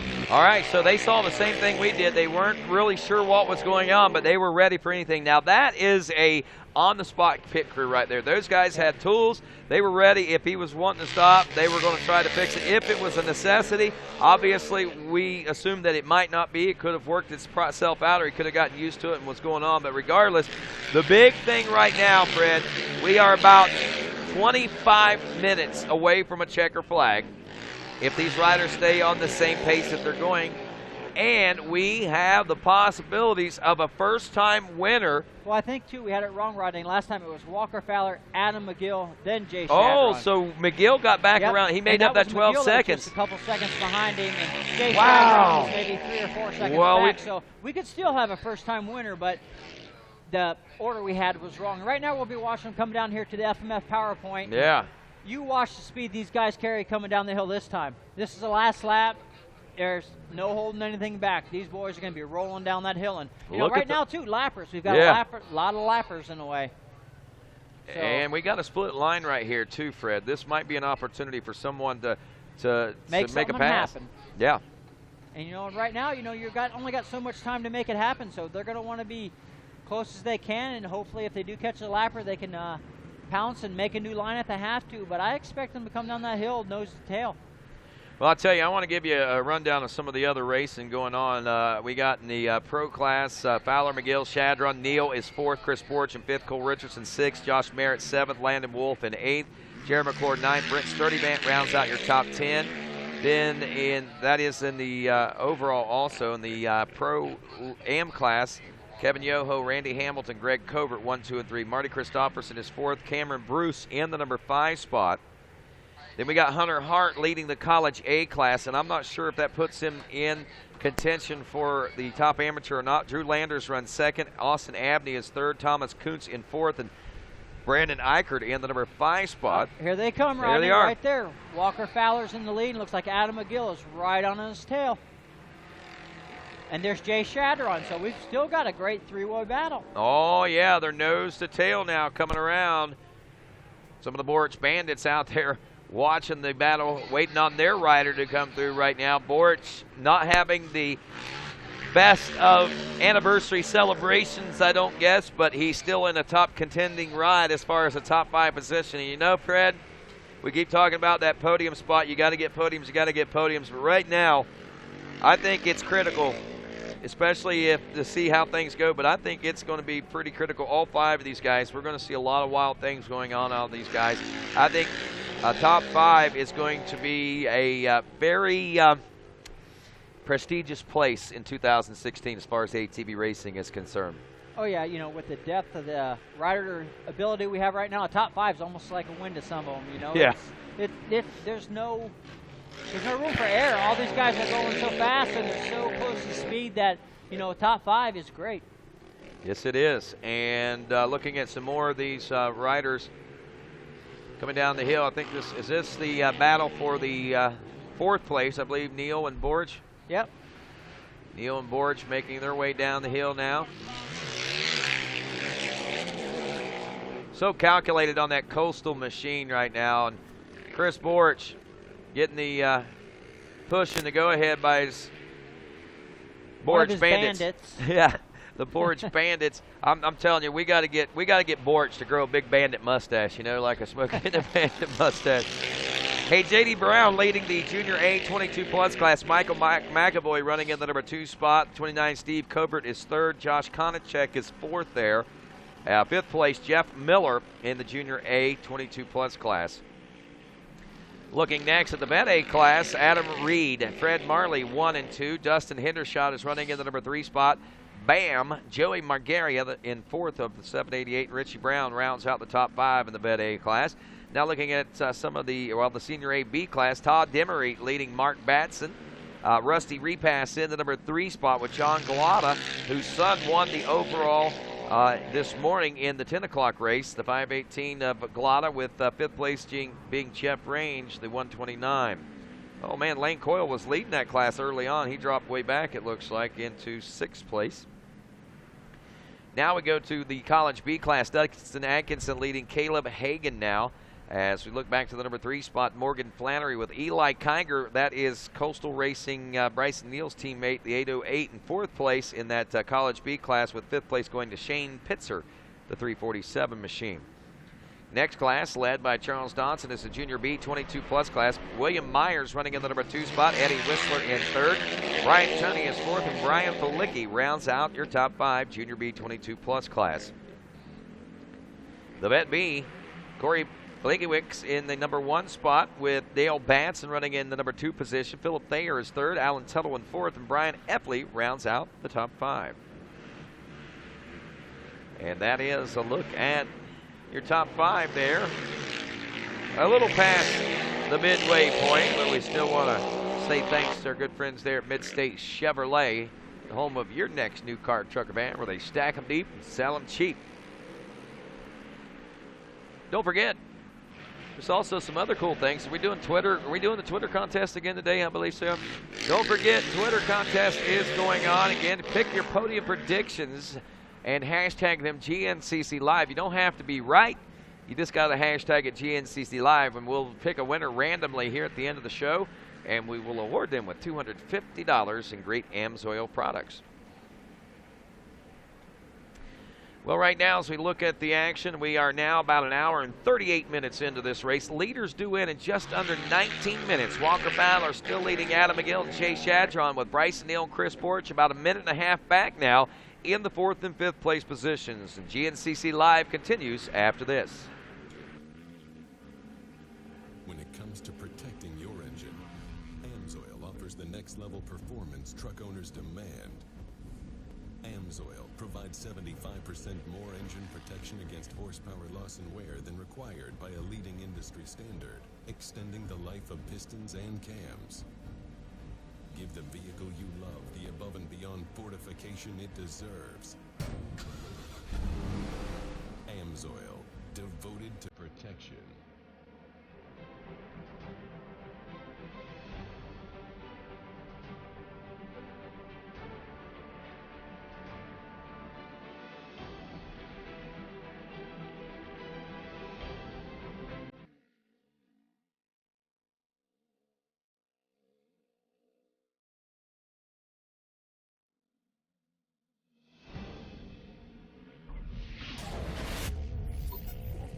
Max's Tires.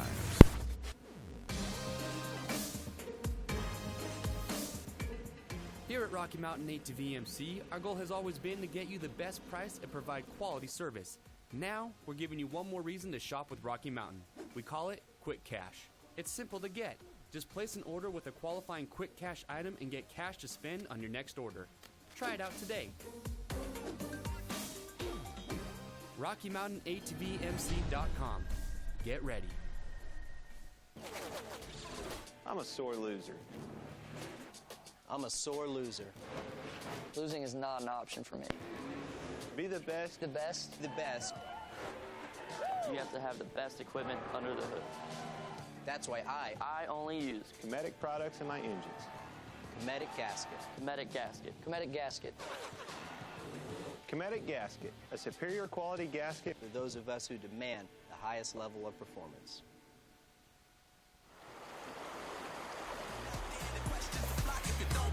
Just watch. Late night, I go uptown. I know every night we shut it down. If you don't believe it, just watch. Late night. And welcome back to GNCC Live here on RacerTV.com. Rodney Tomlin, Fred Andrews, and Megawatt Matt Watson as we are waiting with bated breath. Walker Fowler, Adam McGill, Jay Shadron nearly nose to tail according to timing and scoring when they came through. 5 seconds between first and second and less than a second between second and third. Tweet your podium finish predictions, though, and hashtag them GNCC Live for a chance to win $250 AMSOIL products. Again, we'll be choosing the winner randomly here at the end of the show. You don't have to be right. You just got to hashtag it GNCC Live. Wow, what a beautiful day, man. Look at the beautiful, the early spring foliage starting to make its way on. The FMF barn, one of the icons, I think, here. That's one of the things I always remember when I come here. There's that old barn sits back there, all decorated up in the FMF apparel. It makes it look so, so cool. Yeah, Roddy, you know, with the weather we had and the rain and that, these sections here have turned out so well. You know, the dust right now is just starting to kick up just barely, but, man, we could not have asked for a better day. And like you said, the grass is green, the leaves are starting to come out. It's just such a scenic place to come to this time of the year. Watch out for the pollen in the air. But but actually, you know, was that Kevin Yoho? That's your leader of the XC2 Pro Am class right there we just saw. And looking at that, he, I think, had about a 43-second lead over the second-place rider in that class, which was Greg Covert. Cody Collier running back in the number 3 spot. Covert, I believe, won handily in Florida. Had some struggles in Georgia, but is riding a strong race here today. Yoho, a part-timer now, from what I understand. He went into semi-retirement, going to be running some XC2 Pro-Am stuff this year. Collier just went by, so we may have missed Greg Covert. A high likelihood, actually. So I think we're still within the same frame. Covert actually was only about a second ahead of Collier when they came through the finish line. So should have been him right ahead unless Collier was able to get around. But I know Covert has really risen to the occasion. But Collier has really been pushing at that. That's a rider we expected to see up front and winning in the XC2 Pro, or at least contesting for wins, and that's not something we've seen out of him so far. But today, I think, might shine a little different light on Cody Collier. This is going to be a positive result, I think, and reflection of what the rest of the year could possibly look like. yeah, right now, Rodney, we're waiting for Walker Fowler to come through the center section here, and this is where he looked down. You know, he looked down. We thought maybe he had a problem. We didn't know, but this is the first time that we noticed it. He came through here, did this little creek jump right here, and I think it's probably right around the 6-mile marker. So yep, those guys should be coming this way pretty soon. It'll be interesting to see. Has Adam McGill closed up? Yeah. You know, has Jay Shadron caught back up to him, or has Walker Fowler put some time on him, or how about this? How about this for a scenario? Is Adam McGill out front now and leading? Yeah, and you know what? Anything could happen, and we're going to find out here probably the next 15, 20 seconds. Got to stir it up, man. Got to keep it going because you never know. I'm telling you, this place, I have a feeling. I don't know if it's going to happen in this race or it's going to happen tomorrow, But something big's going to happen, and the spirits of Steele Creek always seem to hold out to the very last lap to give us the excitement. Are they going to do it here with Walker at Walker Fowler's expense is the question, I think, at this point. Last lap, last corner, everything. You never know at this place. You're 100% right, Rodney. And, you know, there's a lot of people over there gathering up right now. You know, all the mechanics over there right now ready to give the board to them to tell them, hey, this is it, man. Got to make it happen. These closing moments in GNCC racing have just been some of the most exciting. We've seen it with Taylor Kaiser and Chris Borch, I believe back in 2012 when they got together out there. We saw it with Glenn Kearney and Barry Hawk several years ago, and several other exciting finishes right down to the wire in the meantime as well. And this one right here looks like it's going to be just exactly that. We don't know for sure, can't see anything in a crystal ball, but if what we have been seeing is any indication, it's going to be good. Still waiting out near the 6-mile marker, Fred. Leaders, as far as the checker flag is concerned, we are somewhere in the neighborhood of about 12 minutes, 11 and a half to 12 minutes before they'll be reaching the finish line, as a lot of folks, I'm sure, are starting to head that way, especially a lot of the McGill Mafia and Fowler Fanatic fans. And I'm sure there's a lot of Jay Shadron fans that are heading that way also. I mean, this kid, back-to-back at Steele Creek 2 years in a row podiums, that's pretty good.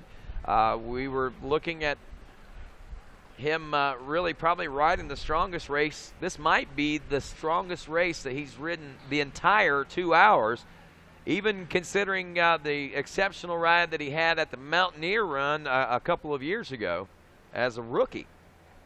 Yeah, you know, when you're up front with the leaders like that, you're just going. You're not even thinking about getting tired because you're with them. So the whole time you're just keying off of them. You really don't know you're tired until you're all said and done. You know, at the end of the day, he may fall over and lay there for 20 minutes, but he's going to give it his all he's got right now to stay with those guys. And it looks like the Yamaha guy up there, Tom McDonald, he's got his pit board out, so those guys should be coming. And there's Walker Fowler right there. Yeah, there's Fowler. He's by himself out here, so he's been able to gap him. So Fowler has now got that comfort zone looking back, and he's looking back over his shoulder, and it looks like he's looking a ways back before he sees, well, not a ways back, I don't think, as McGill rounds the turn now and got the hammer down and looking for Jay Shadron. Now, I think that maybe they might have gapped Jay Shadron a little bit. Walker Fowler got a little bit of a gap on McGill right now, but we're about 8 seconds separating those guys now, I guess. Wow, 8 seconds. It seemed like such a long 8 seconds, though. I can imagine that's exactly what Adam McGill's feeling right now. Yeah, he is. You know, Adam McGill, you know, he got close, and now it seems like Walker Fowler may have dug down a little bit and starting to stretch it back out. So now it's 9. Well, it takes a little lap guy and all that changes, so hopefully. Well, Walker was able to gain a second in that field section. Who's that right there? Who's the guy right here? Is that Jay Shadron? With Walker Fowler there? That is Jay Shadron. Uh-oh, Jay Shadron over in the pits. What's going on there for the number 9 guy? Was that in the pits? That wasn't even the pits, no, was that's it? right at the 6-mile marker. That's out by, and Danny Fowler's trying to get him running. Oh, what a heartbreak for him. Oh, man.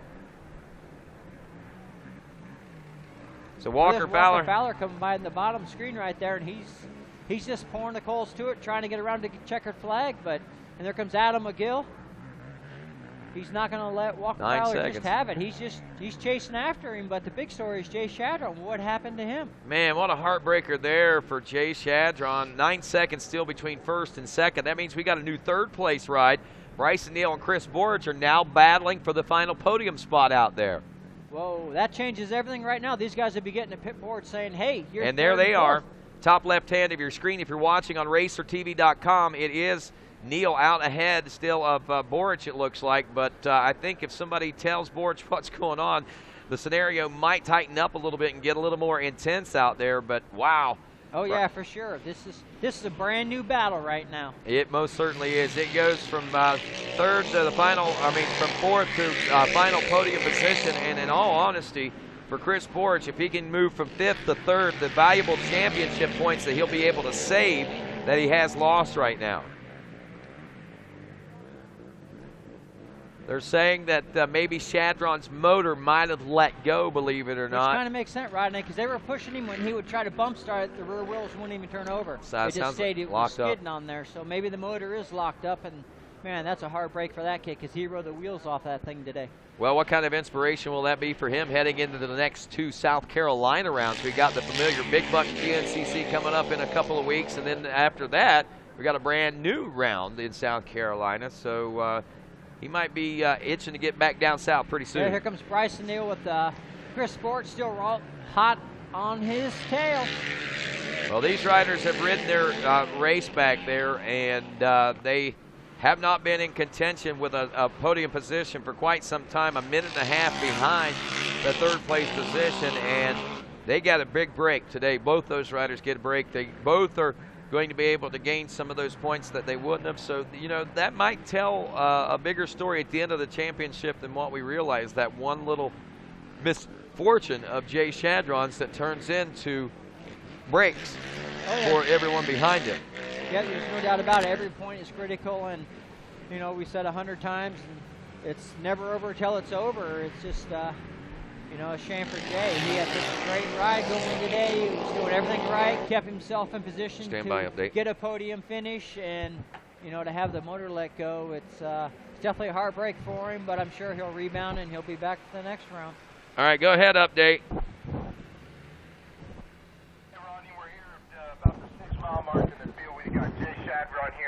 Motor locked up. He was running pretty good in the front of the pack there, and it's just an unfortunate day for him down here in the field, Rodney.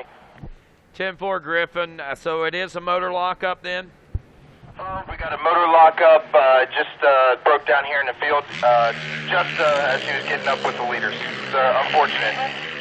10-4, thanks a lot for that update. Griff Cotter there giving us the update from out at the 6-mile marker. And it is just that simple. It is unfortunate. I mean, he was right there with those guys. He was in podium contention. Heck, he was even in a win position contention, believe it or not. And now here he sits. It's going to be one of those days of what if day. I mean, that's probably harder than finishing the race, to be honest with you, in a third-place position. Yeah, Rod, you know, it really gets to you on the inside. You know, you've done everything right, you've done your homework, and it just seems like you can't catch a break. You know, he did everything right today. He kept himself in that position to get a top 3 or even to win it. You know, he didn't do anything crazy, didn't do anything stupid, just stayed there and kept focused all day long. And, you know, but that's part of it. It's a mechanical failure. You never know what can happen. The good thing is it's not him. You know, the bike can be fixed. They can get that thing running by Monday. If he would have got hurt and broke something, he'd be out for a while. Amen. So, you know, there is always a flip side and a good side to it. So hopefully, you know, he takes today, like you said. He knows he can run up there with those guys. He needs a good start, and he'll carry that over to the next round. Fred Silver Lining Andrews right there, man. And there is a silver lining to that cloud. I totally agree with you 100%, man. And that's the things that you got to look for in that position, because if you start focusing on negatives, then things start swinging negatively. If you start focusing on positive, you try to keep the positives coming your way. That's the whole idea. You know, you got to be positive. This is nothing good comes out of being negative. So he'll be positive. He'll be all right. And I'm excited to see Walker Fowler. It seems like he's, you know, found some a little bit more power this last lap. He said, no, you guys aren't going to catch me, Adam McGill. Whatever it was that tightened that up, I don't know what it was. I don't know if it was a mechanical issue. I don't know whether it was just rider slowing down and relaxing. You know, I don't know. We'll get the story from Walker for sure when he gets on the podium. But man, just the face of this race, how much it's changed. We got McGill in second. I'm not counting him out yet. He was 5 seconds behind Fowler, back to 9 seconds at one point, the last check that we checked. All right, update. Go ahead. We got another update coming in. Update from the bridge, Rodney. The bridge, just so you know, is about 4 or 5 minutes from the finish line, and we got good news racing coming at you. We got the leader in 2 seconds back is Adam McGill in second place. So Walker Fowler's in first, 2 seconds back. They've tightened up, and they're coming to the finish. Wow. 10-4, thank you. Wow, so from 9 seconds to 2 seconds, man, this is coming down to the wire. And what is this going to do for the confidence of both these riders if Adam McGill's able to do this, come from behind, fight and work his way into this position, and then make the pass and take the win? I mean, the dynamics of that is going to be huge, I think. Oh, yeah, for sure, Rod. And that'll be a giant Check. upgrade for Adam McGill. You know, and one thing's for sure, it's going to come down to that last turn. Adam McGill's fought this long and this hard to get there, and he's not going to let Walker Fowler just have this, and he's going to try putting the wheel on him anywhere he can. And, you know, I kind of walked it before the finish, and there's a kind of a little Y section there. Maybe if they're close enough, Adam McGill can make a bonsai move on that Y and get by him. But you know, everybody's starting to walk down to the finish line. Hopefully we can get a camera on down there and we can see this finish, because it's going to be an exciting one. 2 minutes, a little more than 2 minutes, and we do have a finish line camera up and running and waiting on this epic battle that is going to be landing here in just a few moments. As we can see, Max's Victory Lane is just ready and waiting for its victors to make their way onto it. And we can see that the crowd is starting to roll in here around the finish line itself to witness what could be a very historic finish here. And they've witnessed these before. I mean, going back again to 2012, just in that battle with Chris Borch and Taylor Kaiser, kind of a same case scenario, if you will. They got nose to tail on the last lap, and it was a heated battle between those two. But I don't know, man. I don't necessarily look for it to get quite that heated between those two guys. My guess is that Adam McGill is going to try to thread a needle out there someplace and just put the hammer down. Yeah, I think, you know, like you said, it's only, what do you say, 10 minutes before the finish line is where they were, so they don't have a whole bunch of time. So he's going to have to make something happen if he's going to, you know, if he wants it to. If he wants to stand in the middle of that box, he's got to make it happen. You know, Walker Fowler right now, he's going to be riding his line. He's going to be concentrating on taking the best line, and Adam McGill's going to have to make it happen. I don't see Adam Walker McGill's Fowler going to have to pull the Borch is what he's going to have to do. He's going to have to pull the Borch out of his pocket, and just to put it plain and simple. And we're about a minute out right now, Fred Andrews, as we watch with bated breath these final turns coming into this Amsoil switchback section. Megawatt Matt Watson, sounds like you might be down there. Sounds like they're coming. I see people starting to raise their hands over there. Yep, they're coming. So that might be what Megawatt was going to let us know. And it looks like there they are. Is that them? Looks like Walker Fowler all by himself. Walker Fowler all by himself. And ladies and gentlemen, he does it against all the adversity and everything that came at him today. Walker Fowler is your FMF Steele Creek victor here for 2016, his first ever XC1 podium, let alone win here in North Carolina. And there's Adam McGill coming across the finish line. He's raising his hands. He's happy just to get a second place, to get it there on the podium, knowing that he gave it everything he had. So hats off to him for a great ride. With him being 12 seconds behind now, he lost 10 seconds in that last couple of miles or so, or last mile and a half or whatever it was. Here's the thing. I would say that McGill was in position. Something happened that it didn't. That's why he lost that time. He's pretty happy and pretty satisfied that he's where he needs to be is what's going on as far as the physical now we're attitude. Going to watch for Bryce Steele and Chris Borch right now. You know, those two were close together, so we're going to see who gets the final position on the podium. So a minute and a half or so was what the gap was back to the fourth place position. Now third place position of Bryson Neal with Chris Borch, formerly fifth, now fourth, at the expense of Jay Shadron, who was only 4 miles away from a checkered flag and a second consecutive finish of a podium here at Steele Creek. Look at that crowd starting to gather down there at Max's Victory Lane, and with all the anticipation of the stories of what unfolded out there. What was going on with Walker Fowler? Why did he slow things up out there? What was he looking down about? Why was he shaking his head? Was there an issue? Did he make a mistake? Who knows? I guess we'll find out coming up here in just a few moments. But more importantly, or not necessarily more importantly, but right just that's it. Bryce Look at this. Borch trying to make it happen. Borch is giving him a few little love taps, but it's not to be.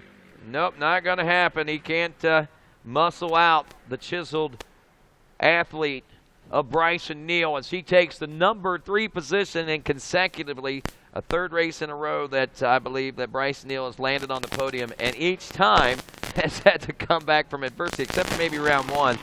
But a 3, a 2, and a 3, and a 3 for Bryson Neal so far. So that should secure overall second for him at the moment. Boris is going to go 3-2-3 on the championship. That'll put him probably back in third, but McGill, second place, might actually bounce him up a little bit tighter than that. So this championship points race, it's still up there. Walker Fowler may be ahead now with those 60 points, now 90 points, and it's starting to stretch out. But like we said, still early in the championship. It's only round 3 of 13. There are 10 more races to go. And I hate to pose the question, but now we've seen Walker Fowler do it as an XC2 Pro-Am rider. After 3, is he going to try to go for the sweep of the entire 13 rounds? I'm going to say it's next to impossible to see happen, especially this year because of just simply what's going on. But, hey, man, it's fun. It's fun to think about, at least at this point. And I'll tell you what else is fun. It's going to be to hear what took place in this 2-hour extreme battle we just watched. And we'll be back with podium presentation right after this. When it comes to guarding your engine, AMSOIL offers the next level performance enthusiasts demand. AMSOIL provides 75% more engine protection against horsepower loss and wear than required by a leading industry standard, extending the life of pistons and cams. Give the vehicle you love the above and beyond protection it deserves. AMSOIL, devoted to protection.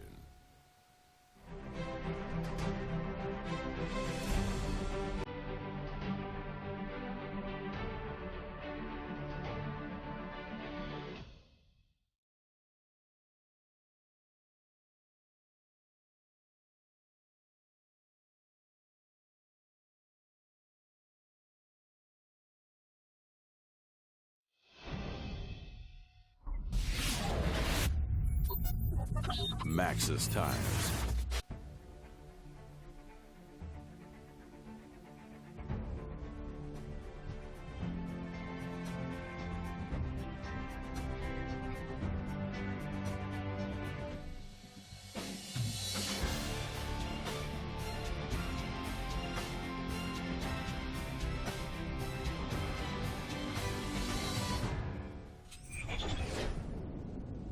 CST Tires. I've been with Liat for a lot of years, and I know the dedication they have for safety. When they told me they were coming out with a helmet, I signed right up.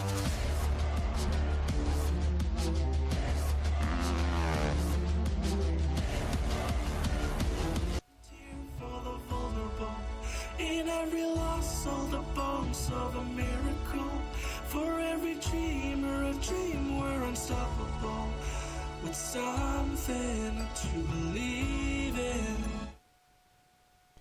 And welcome back to GNCC Live as we congratulate Dylan Kiggins at Kiggins JD, as he is the winner of the AMSOIL Twitter contest of $250 in AMSOIL product.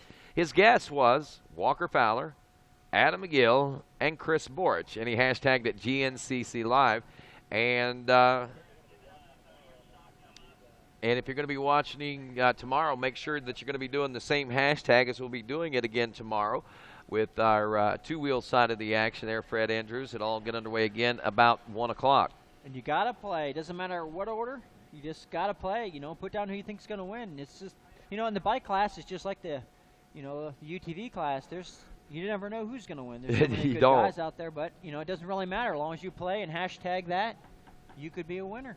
Being a winner, that's what it's all about. And we like to make winners out of people, and we appreciate you guys listening. You know, I'm going to set a challenge out. If you're going to be watching tomorrow also, I want you to actually start taking photos. We see this in some other forms of sports and stuff like that, what you're doing while you're watching at home.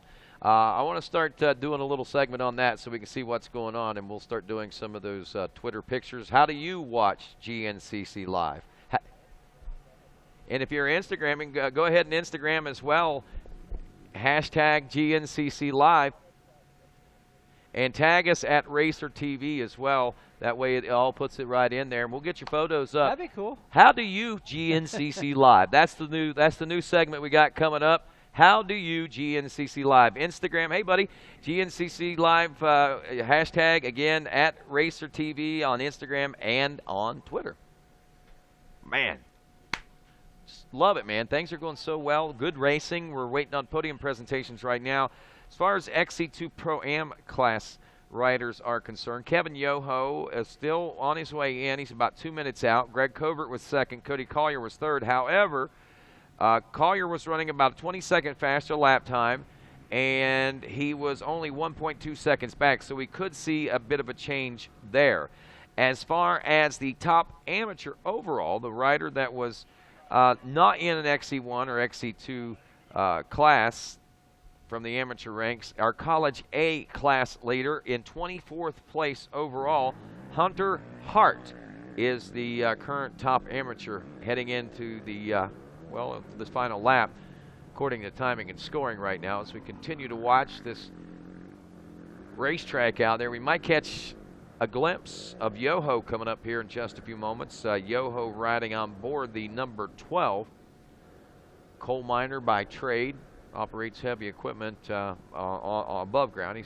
He doesn't go underground himself, but he mines and he works in the coal mines by week and several hours. Then he comes out here and goes racing on the weekend. Still enjoys riding his quad. He does, and you know, a lot of people might ask the question, why would you step back into the XC2 Pro-Am class? I think I just explained it. He's got a full-time job, 40, 60 hours a week. Obviously, this is kind of not, he's a part-time pro. He's not going to be able to hit them all. So why not come out and be competitive and have fun and enjoy yourself, because he can't focus the way that he used to on the XC1 stuff. So, you know, maybe he might be a little more competitive in XC2 Pro-Am, and that's exactly what it is. Takes a lot of commitment. You know, it does, and not at all that XC2 Pro-Am doesn't. It's just that he's already been at that level. Yeah, he's been riding at that XC1 level, so not training, he can still perform at the XC2 level, it looks like. And the biggest thing, Rod, is just to have fun. You know, he's out here for fun, and you know, we've said it 100 times. That's why it started. We started this, and you know, there's not many places you can take your quad and go riding and have an awesome track like this. You know, a lot of people don't have the places to go and to do it, so that's why everybody comes to the races. And even if they're not really racers, they just like riding on a good, fun course. They come here and do it. You know, you don't have to be a racer to race at GNCC. It's all about having fun. It is. You know, as I look at these past results over the past 5 years, we talk about the new era of GNCC and ATV racing and so forth. Looking at these results, man, I mean, there's not a lot of indication of that. A lot of the same names. I look through here, I see Taylor Kaiser's name and Chris Bithell. Brian Wolf, he hasn't raced yet this year, I don't think. So out of the last 5 years, that's 25 different riders or 25 positions that we're talking about, the opportunities, I guess, to get top fives there. Taylor Kaiser and Chris Bithell and maybe Brian Wolf. He may come in a little later on, but those are the only 3 out of all those riders that are no longer with us. So, wow, that's pretty interesting. A very slow transition in the new era, isn't it? But it's being led right now by Walker Fowler, and we witnessed the new era in full swing today with Jay Shadron and with Bryce O'Neill again at it, and of course the old guard of Chris Bortz right there in the thick of things as well. It's happening. Yeah, Rodney, for sure. Right now, this is the year of all the young guns, all the new guys coming in, making a name for themselves in the sport. You know, the old guys are still there, but these young guys are awful hungry, and you know, they want their part of history too. They most certainly do, and they're earning it. They certainly are earning it right now. As we do have our top 3 Pro-Am riders in now: Kevin Yoho, Greg Covert, and Cody Collier, 1, 2, and 3. Only 2 seconds between Collier and Covert. Covert kept Collier covered, though, that entire last lap. Those guys turning 30 minutes and 26-second lap times. Kevin Yoho had slowed down to a 30-minute, 56-second lap time and still had a 14-second lead at the checkers. In the XC1 class, again, Fowler, McGill, Neal, Borich, Cole Richardson. Wow.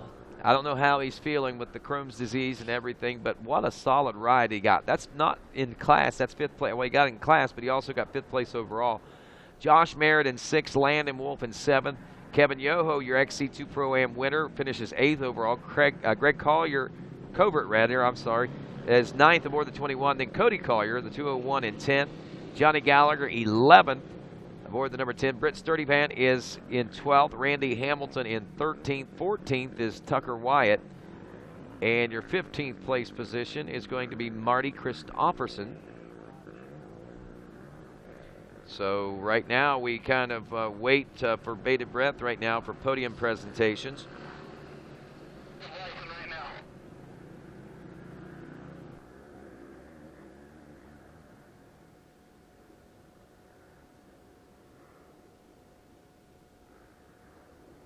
Yeah, we need Paige Berryman and the parents of Paige Berryman to report to the trailer. I know they've been looking for those folks since the 10 o'clock race this morning. So if you know the whereabouts of the Berrymans, please let them know to head over to rider registration. Certainly appreciate that. In the process of making the switch over from the finish to the podium right now, Fred Andrews. And there we see that Max's Victory Lane is about ready to go. And we'll see Megawatt Matt Watson making his way into picture as we put our hands together. Right there he is, ladies and gentlemen. 3rd place, his 3rd consecutive podium here in 2016. How about it for Bryson Neal? Rolling to the center of the podium next. This will be his 3rd consecutive win since gaining and claiming that #1 plate last year. How about it for Walker Fowler?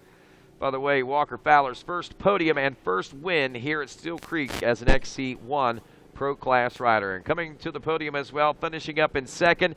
We kind of counted him out early, but he came on strong and hard at the end. How about it for Adam McGill?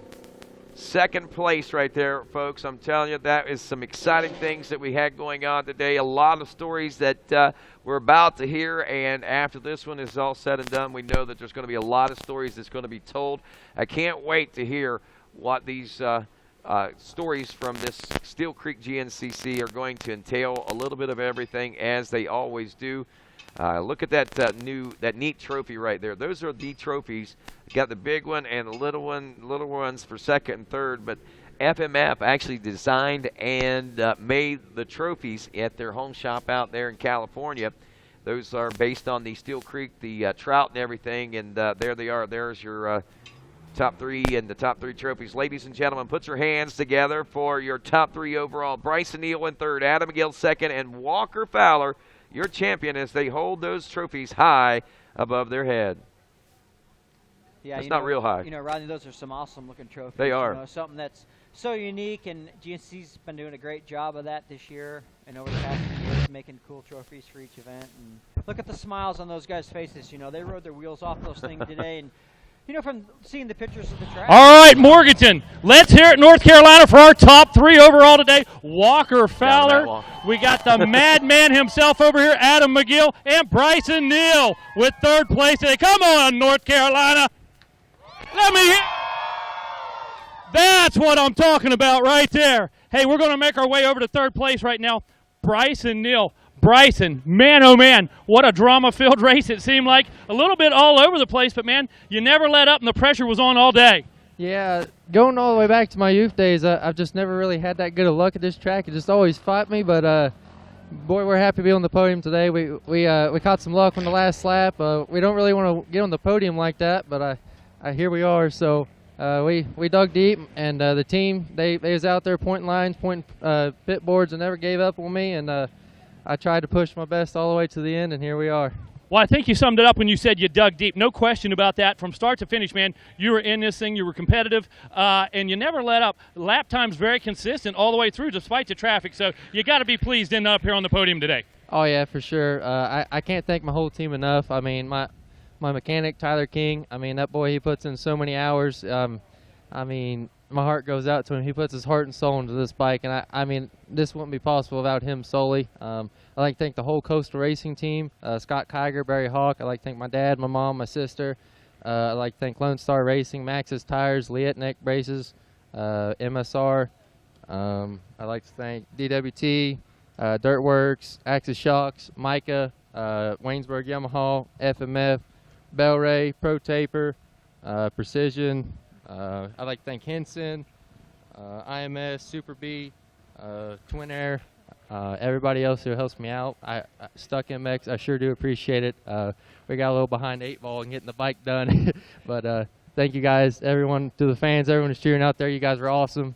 Thank you very much. Well, congratulations on a great ride, man. You have to be pumped at this point in the season, and you know what? I'm sure that you've got big plans for the next round. Yeah, I mean, this is the first time in my life, three podiums in a row, so I'm going to try to keep it going every race. I mean, that's what we're going to work for. That's what we can shoot for, so we're going to try to go for 4 next round. One more time, Morganton, make some noise for Bryson Neal, 3rd place. All right, moving over here into the 2nd place position on that RG Honda, man. Adam McGill. Now, you know, you're known as being the late charger. You're known as bringing the heat at the end of the race. Man, oh, man, did you tighten this thing up on the last lap? Yeah, we tried like hell to catch him. I think we got him down to pretty much bumper to bumper, but I knew as soon as we crossed 2 seconds. Oh, not too bad, not too bad. But, yeah, we got close to him. As soon as we crossed the creek, got under the bridge there, you know, I was like, let's do it, let's do it. He stuck 2 riders in between us. And as soon as he'd done that, I knew it was going to be hard because we only had maybe 2 miles to go or a mile to go with that, and there's only like 3 or 4 lines to actually pull off. And I knew this charge stay there. Maybe he might catch a lapper between here and the finish, but it is what it is, and we'll take her on the chin, and I think we're back. I think so. You know, we've known each other a long time, and I can tell you, that's it, Morganton, that's right. When you were talking to Rodney this morning, there was something in your voice, you know what I mean? You seem to have just a little drive, a little determination in there. And, man, oh, man, right now, round 3, up here with the 2nd place, that has to be pleasing. Yeah, there was nothing really in my voice that had acid reflux. You get that when you're older, right?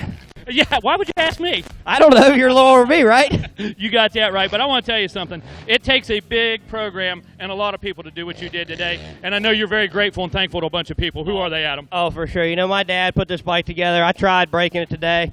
We couldn't break his Honda. You know, everybody out here riding red, we're to keep putting up these videos and keep putting this Honda up front. So thanks to everybody out there, you know, and then CST Tires did great. We didn't get the whole shot we wanted, but, you know, we still ended up on the box. They did great all day long. You know, RG Honda or RG Motorsports supplied me with this 2014, 2015, whatever you want to call it, Honda 450R. Thing's BA, just bad. So, you know, and then we have Lone Star Components with their DC Pro stuff, amazing product. DeRisi Racing, you know, it takes a big D to ride a Honda. I want all you guys to have some. Tire blocks, Spider Graphics, Baldwin, you know, custom access shocks, FMF pipes, GoPro, Get It Performance, Hyper Wheels, best wheels out there by far. Cycle Racing, ODI, Dirtworks for their 24-volt, UPP Racing, Wiseco pistons and clutches, Vanilla Gorilla skids, Liat braces and helmets like I have up here, Fast Company IMS, we have Moose, Sunstar, Twin Air, DP brakes. You know, you always got to stop this big horsepowered Honda. Scott, Worst Connection, RGR with their McGill line of product, Streamline, Quadtech, Throttle Out, Boysen, Alliant, Mayer, Outerwear, Bellray, and All Balls. Yeah, man. One more time, Steel Creek, Adam McGill. All right, and over here in the middle, one more time. No stranger to the center of the podium, man. Walker Fowler. Let's make some noise, Morganton, the defending champ, first-time winner here at Steel Creek. Man, that smile says a lot, Walker. You know, as soon as you got off the bike, man, you just look like you accomplished something today. You look relieved. Exactly, relieved, man. Tell me a little bit about that ride. Just I knew it was going to take a good start, and we started the day with a hole shot, and 2 for 3 on hole shots this year, and 3 for 3 wins, level at every lap this season. And I just want to show everybody that we're here to stay, and everyone keeps saying that these extended years and years of championship are over, but I'd like a shot at it. Right on, man. You just about answered all my questions right there. You told me everything that happened in the race. But, at one point it looked like you were looking down at the bike possibly. Looked like maybe there had been a little doubt in your head about something mechanical. Is that possible? Yeah, I got out front early and was running a good pace up front. And, without lappers, I think I would have been pretty good. But I just started having a lot of riders that were really, really hindering my forward progress.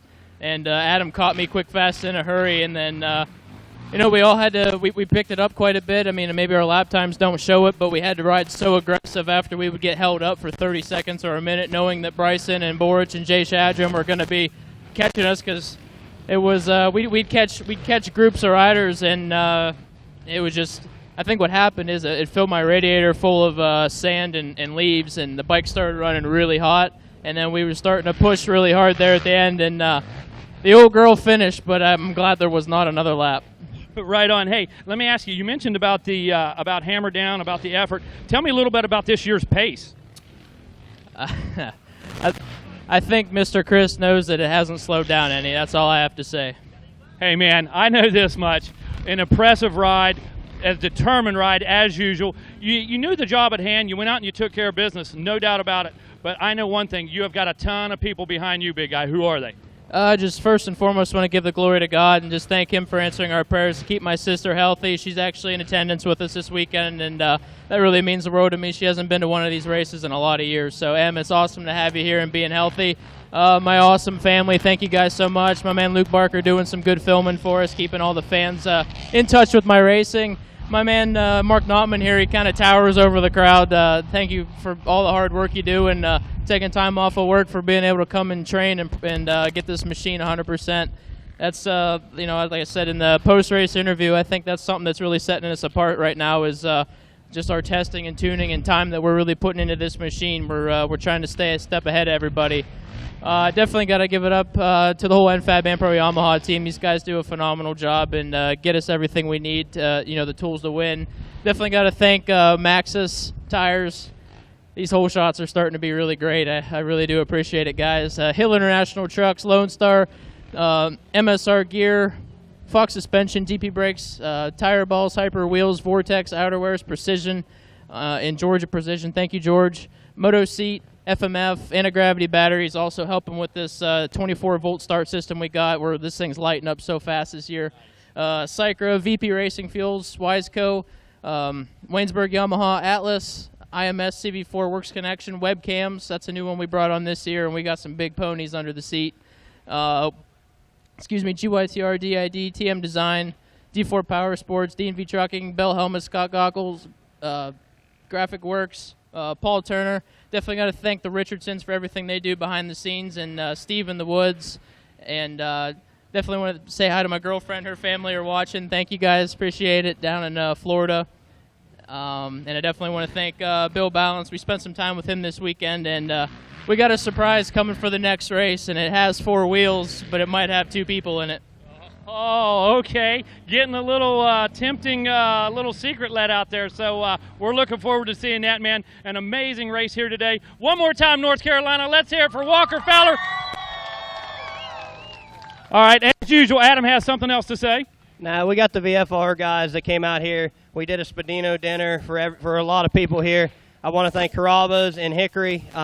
Jason, thank you for catering that. Thanks for bringing everybody together. We'll try to do it again next year, so definitely would love everybody to come out, hang out, and join us. So the VFR, definitely looked them up, Vigilant Family Racing. Great group of guys, and a little crazy, too. Awesome. Sounds like a lot of fun. Hey, Adam, grab that bottle right there. I know you know exactly what to do with that thing. Walker's already getting ready. Bryson, these guys look thirsty down front, man. Well, yeah, I've seen you do that plenty of times, so for sure. All right, you guys, let's pop these caps. Let's get this party started.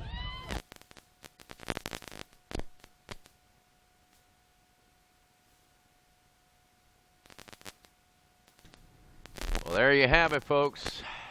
The story's been told, and actually we got some bigger ones coming, it looks like. And to the victor goes the spoils, and the spoils in GNCC, the sweet, sweet spray of champagne, as Bryson Neal gets another taste of what it's like to be on the podium. And each one of these guys take a swig of victory right there.